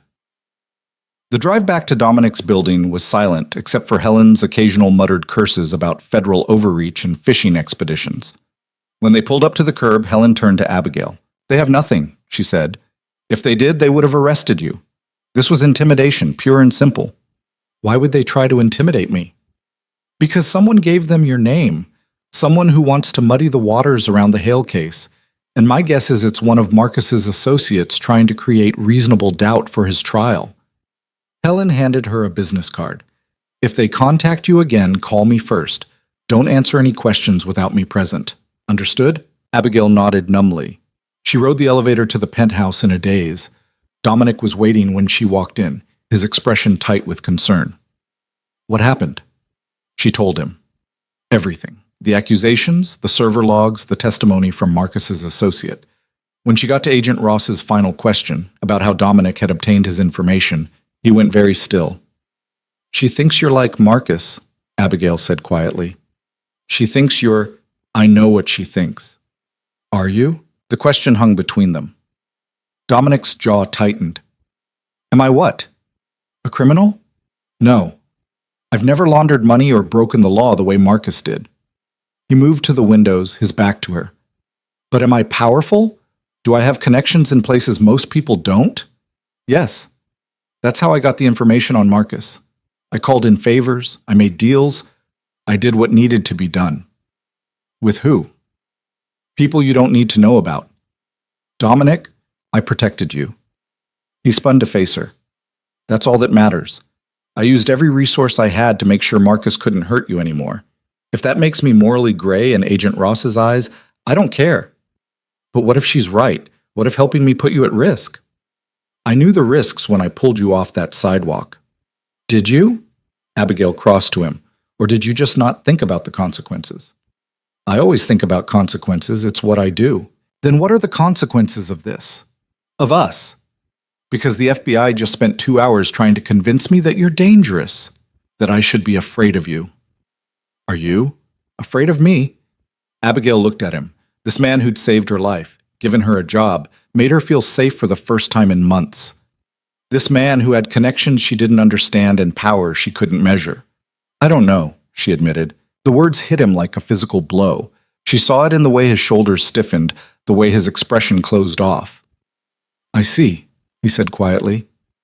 Dominic, I didn't mean. No, you're right to question it, to question me. He moved past her toward his office. I have work to do. Don't do this. Don't shut me out. I'm not shutting you out. I'm giving you space to figure out what you want. I want you to talk to me.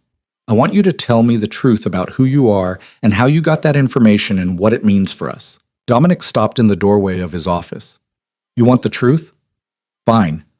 I'm not a good man, Abigail. I'm not a hero.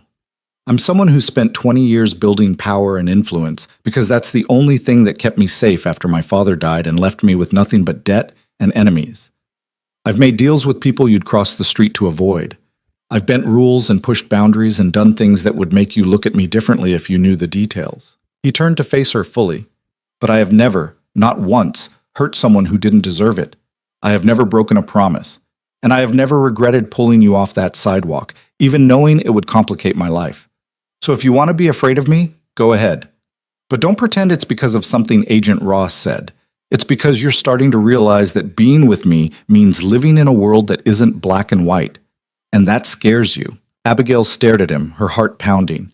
You're right. It does scare me. Then maybe you should leave. Is that what you want? What I want is irrelevant. Stop saying that. She crossed to him, grabbed his arm. What you want matters. To me. So tell me. Do you want me to leave? Dominic looked down at her hand on his arm, then at her face. No. Then stop pushing me away. I'm trying to give you a choice. I already made my choice. I chose you.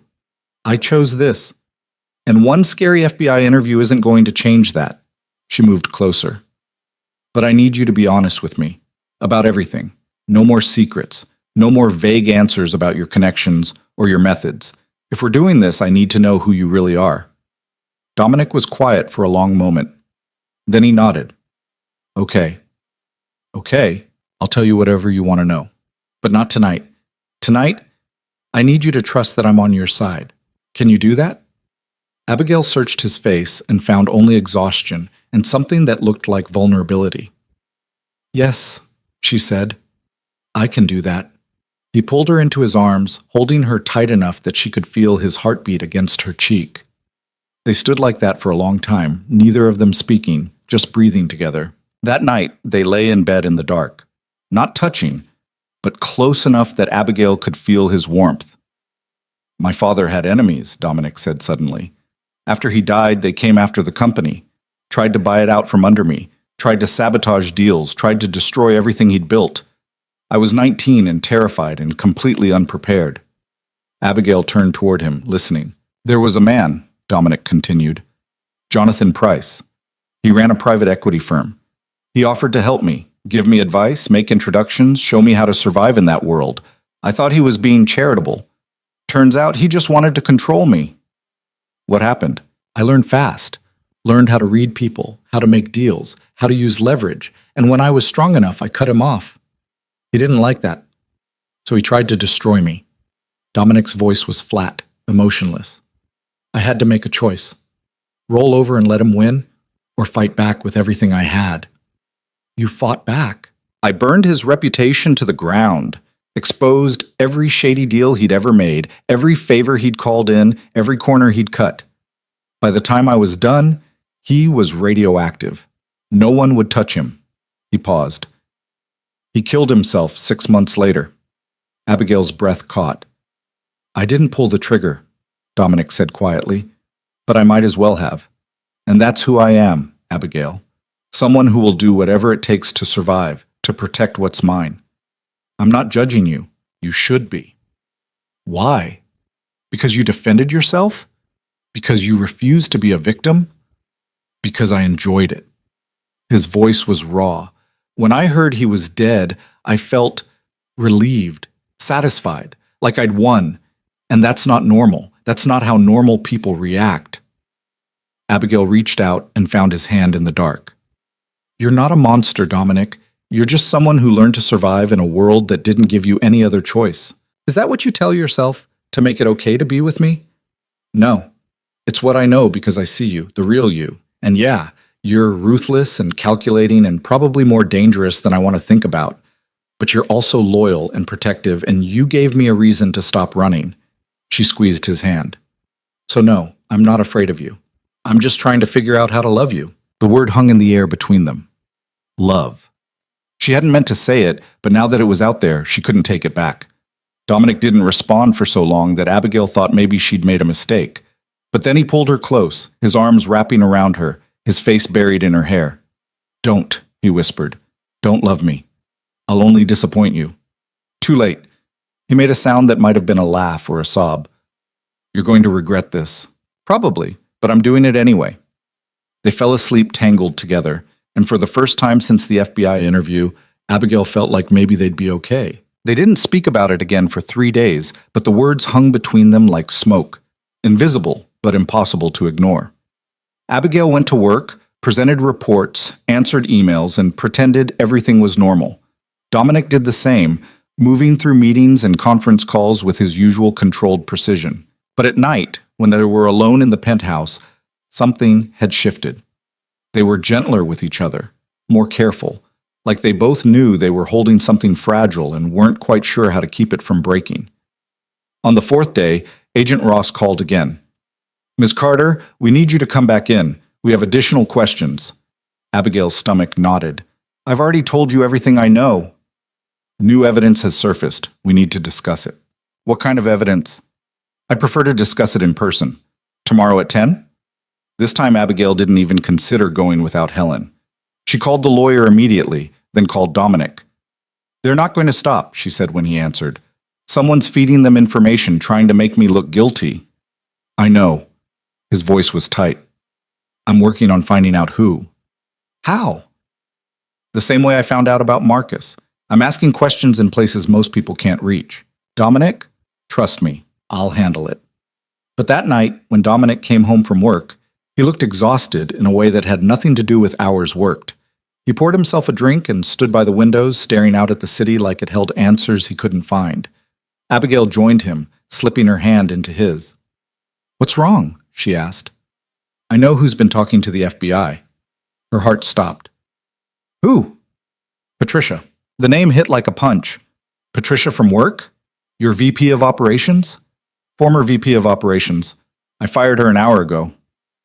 Dominic's jaw was tight. She's been feeding the FBI selective information, trying to make it look like you were involved in Marcus's operation. She wanted your job, and when I gave it to you instead, she decided to destroy you. Abigail felt numb. How did you find out? I have someone who monitors communications in the company, flagged patterns. Patricia had been in contact with one of Marcus's former associates, the same one who gave the FBI that testimony about you being offered money. He drained his glass. It was all fabricated.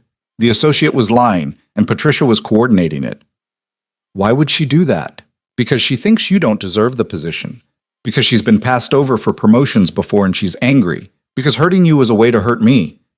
He set the glass down hard enough that Abigail flinched. I should have seen it coming, should have vetted her more carefully. This isn't your fault. It is. I brought you into my world and didn't protect you from the people in it. Abigail turned him to face her. Stop. You can't control everything, and you can't protect me from people who want to hurt me out of spite. I should be able to. Why? Because you're Dominic Varela and you fix everything? She shook her head. You're not invincible, and I don't need you to be. He looked at her like she'd said something incomprehensible. Then what do you need? I need you to stop trying to be perfect. Stop trying to have all the answers. Just be here. With me. That's enough. Dominic pulled her close, his arms tight around her. I don't know how to do that. Then we'll figure it out together. The next morning, Abigail walked into the FBI office with Helen at her side and a flash drive in her pocket. Dominic had given it to her before she left, evidence of Patricia's communications with Marcus's associate, timestamps and email headers proving the conspiracy. Agent Ross looked surprised to see them, but she recovered quickly. "Thank you for coming in, Ms. Carter. Before we start," Helen said, sliding the flash drive across the table, "my client would like to provide you with evidence that the testimony against her was fabricated as part of a coordinated effort to discredit her." Ross picked up the drive, frowning. "What is this?" "Proof that your witness lied, and proof of who convinced him to lie." It took Ross 20 minutes to review the contents. When she looked up, her expression was carefully neutral. "Where did you get this?" "That's not relevant," Helen said. "What's relevant is that it exonerates my client and exposes a conspiracy to obstruct your investigation." Ross was quiet for a long moment. Then she closed her laptop. "Ms. Carter, I owe you an apology. We were pursuing a lead that appears to have been deliberately misleading." "Appears to have been?" Helen's voice was sharp. "Agent Ross, that drive contains documented proof of witness tampering and conspiracy. I suggest you use the word was instead of appears." Ross nodded stiffly. "You're right. I apologize. We'll be pursuing charges against Patricia Brennan and the individual who provided false testimony." She looked at Abigail. "You're no longer under investigation. You're free to go." Abigail felt something unclench in her chest. "Thank you." As they stood to leave, Ross added, "For what it's worth, Ms. Carter, I hope you're careful. The man you're living with has considerable power, and power like that tends to corrupt." "Agent Ross," Abigail said quietly, "the man I'm living with just handed you evidence that could have protected someone in his own company. Instead, he chose to protect me. That's not corruption. That's integrity." She walked out before Ross could respond. In the car, Helen smiled. "Well said. Thanks." Abigail leaned back against the seat, suddenly exhausted. "Is it really over?" "This part is. Marcus's trial is still months away, but you won't be called as anything more than a witness. And with Patricia facing charges, no one else is going to try to implicate you." Helen paused. "You're free, Abigail. Actually free." Free. The word felt strange, foreign. Abigail had spent so long running, hiding, looking over her shoulder, that she didn't know what freedom looked like anymore. She found out that night. Dominic was waiting when she got home, tension written in every line of his body. "What happened?" "It's over. They cleared me. They're going after Patricia instead." The relief on his face was so stark it made her chest ache. He crossed to her in 2 strides and pulled her into his arms, holding her like he was afraid she might disappear. "I was so worried," he said against her hair. "I know, but it's over now. Really over." He pulled back to look at her. "What do you want to do, now that you're free?" Abigail hadn't thought about it. For months, all she'd wanted was safety. But safety wasn't a goal, it was a starting point. "I want to live," she said. "Actually live, not just survive." "What does that look like?" She thought about it. "I want to keep my job. I want to be good at something again. I want to wake up in the morning and not be afraid." She paused. "And I want to be with you, not because I need protecting, because I choose to." Something in Dominic's expression softened. "You choose me? I choose you." He kissed her then, slow and deliberate, and Abigail felt something settle into place. This was what freedom felt like. Not the absence of fear, but the presence of choice. Over the next few weeks, Abigail built a life that was actually hers. She excelled at work, earning respect from colleagues who'd initially doubted her. She made friends, real friends, not just professional acquaintances. She started running again, not because she was fleeing, but because she enjoyed it. And she fell deeper in love with Dominic, though neither of them said the words again. They didn't need to. It was there in the way he made her coffee in the morning, the way she waited up for him when he worked late, the way they moved around each other in the penthouse like dancers who'd learned each other's rhythms. But there was still one unresolved piece. Marcus Hale. His trial began on a cold morning in November. Abigail had been called to testify, and even though she'd prepared for weeks, walking into that courtroom felt like stepping back in time. Marcus sat at the defense table, thinner than she remembered, his expensive suit hanging loose on his frame. When he saw her, something flickered in his eyes. Recognition, maybe, or anger. But he said nothing. Abigail took the stand and told her story. The files she'd seen, the threats Marcus had made, the 3 days she'd spent running. She kept her voice steady, her answers clear, and when the defense attorney tried to rattle her, she didn't break. Isn't it true, Ms. Carter, that you were living with Mr. Varela within days of allegedly fleeing Mr. Hale? Yes. And isn't it convenient that Mr. Varela, a man with significant business interests that compete with Mr. Hale's, happened to be the one who rescued you? Objection, the prosecutor said. Relevance? I'm establishing motive, Your Honor. The judge nodded. I'll allow it. The defense attorney turned back to Abigail. Ms. Carter, did Mr. Varela ask you to testify against Mr. Hale? No. Did he offer you anything in exchange for your testimony? No. Not even a job? A place to live? Abigail's hands tightened on the arms of the witness chair. Mr. Varela gave me a job because I'm qualified. He gave me a place to live because I was in danger. Neither of those things had anything to do with this trial. And yet here you are, testifying against a man whose downfall directly benefits Mr. Varela. I'm testifying because Marcus Hale tried to kill me. Everything else is irrelevant. The defense attorney looked like he wanted to push further, but the prosecutor objected and the judge sustained it. Abigail was dismissed. As she walked past Marcus's table, he leaned over and whispered, "This isn't over." Abigail stopped, looked him dead in the eye. "Yes, it is." She kept walking. Outside the courtroom, Dominic was waiting. He'd taken the day off to be there, something he never did, and the fact that he had meant more than any declaration could have. "You okay?" he asked. "Yeah, I'm okay. What did he say to you?"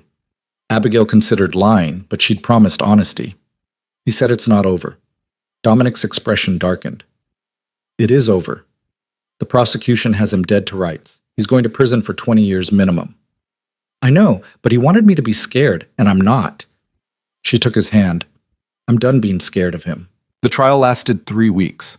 The prosecution presented their evidence, the financial records, the testimony from Marcus's former associates, the paper trail that led directly to him.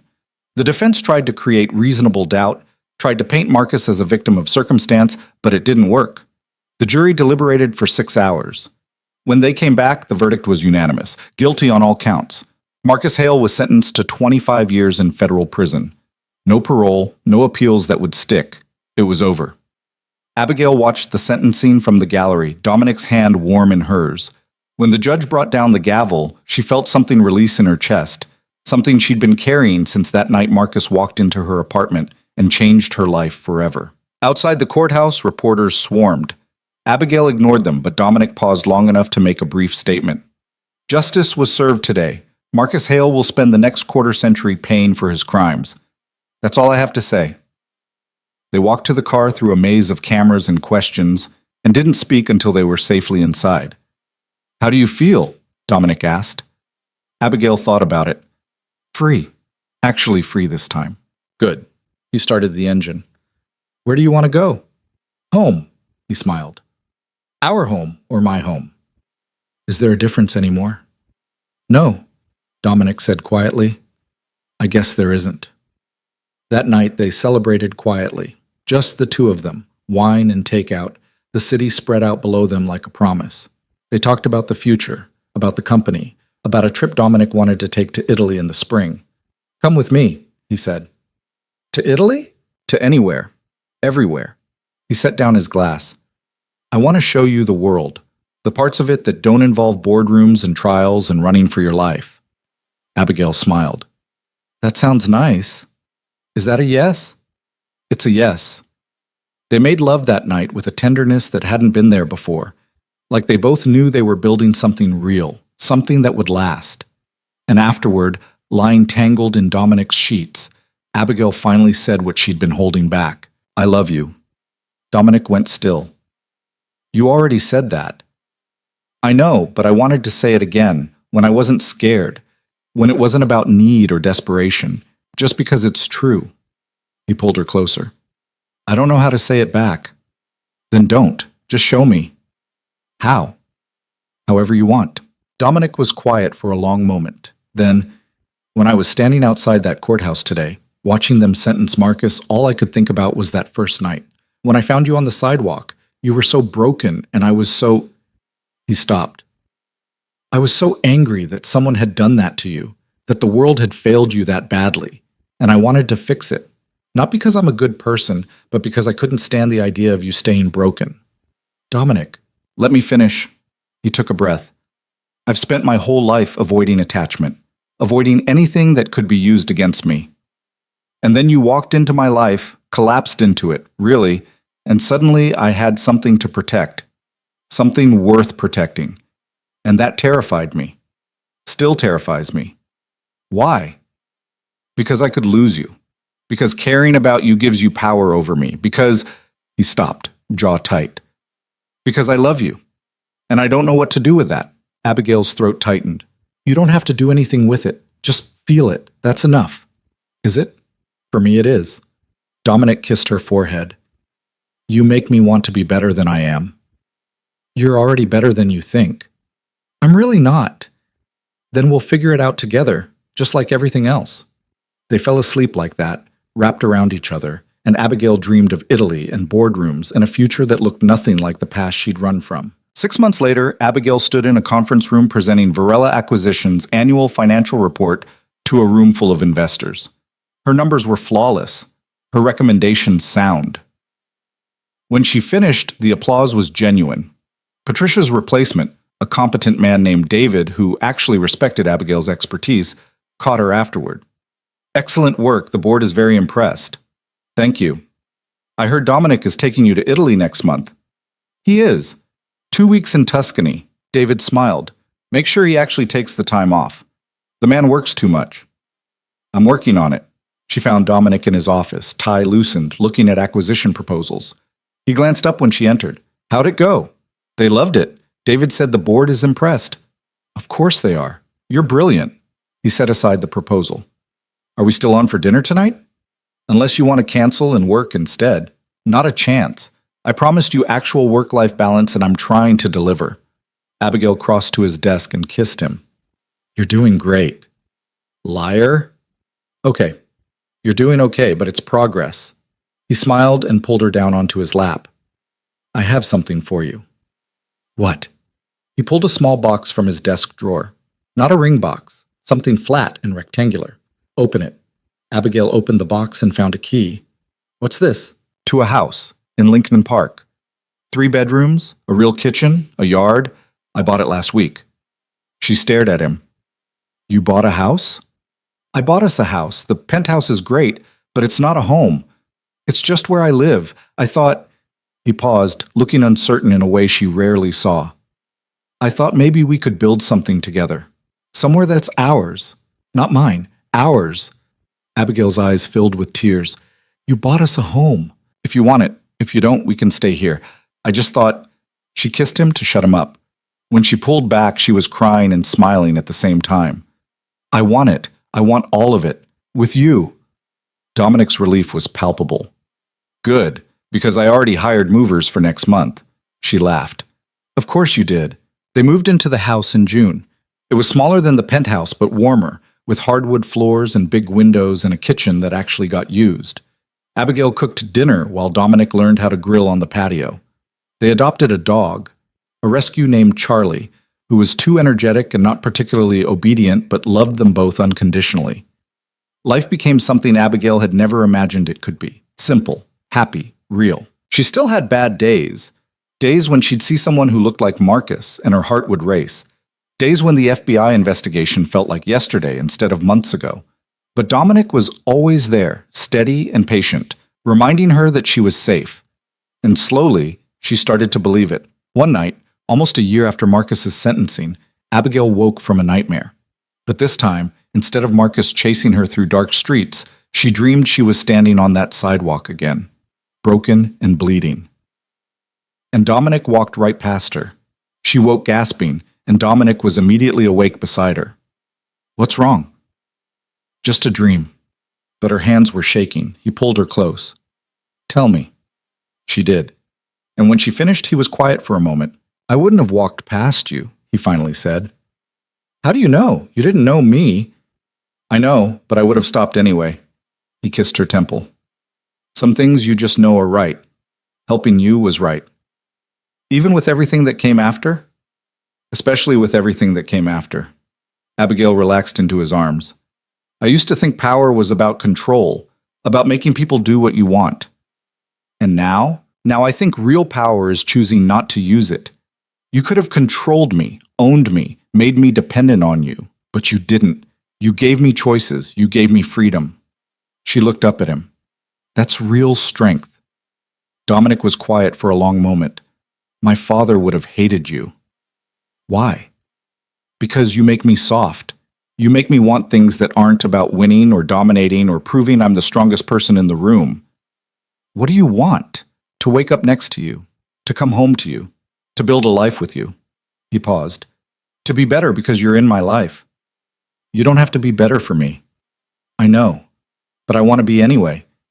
They fell back asleep, and this time Abigail didn't dream at all. 2 years after that night on the sidewalk, Abigail stood in the living room of their house, looking at the wall where she'd hung photos.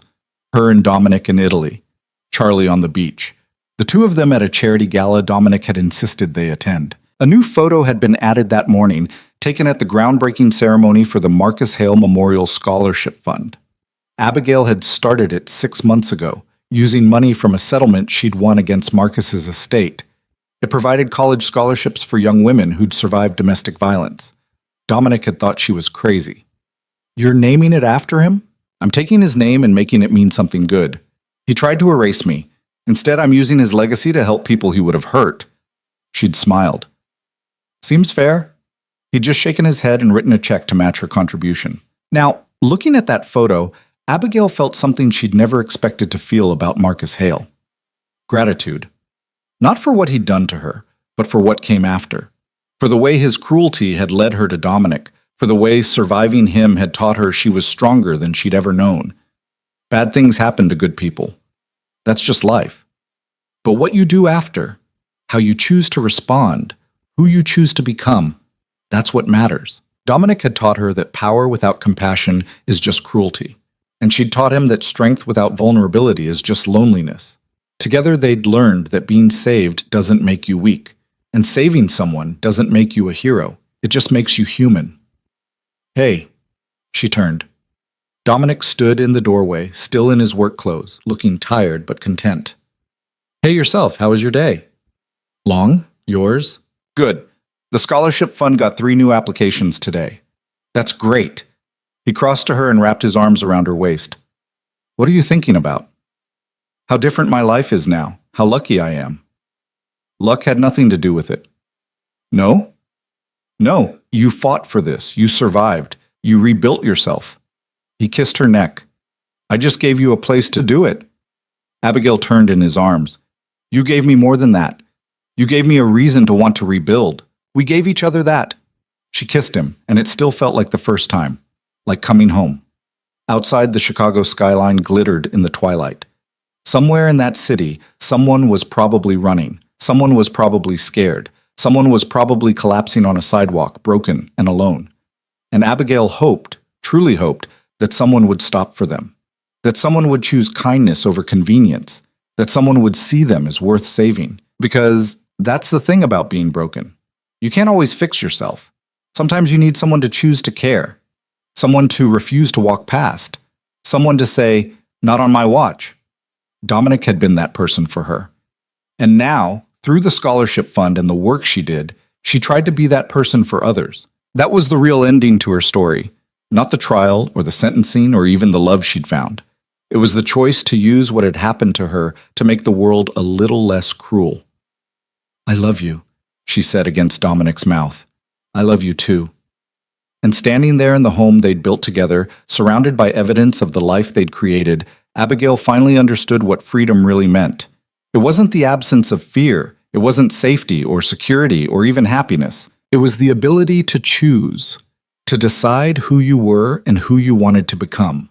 To look at the person who'd saved you and choose to stay, not because you needed them, but because you wanted them. Dominic had given her that gift, and in return, she'd given him something he'd never had before. Someone who saw all of him, the good and the brutal and the complicated, and loved him anyway. That was worth more than any amount of money or power or control. That was worth everything.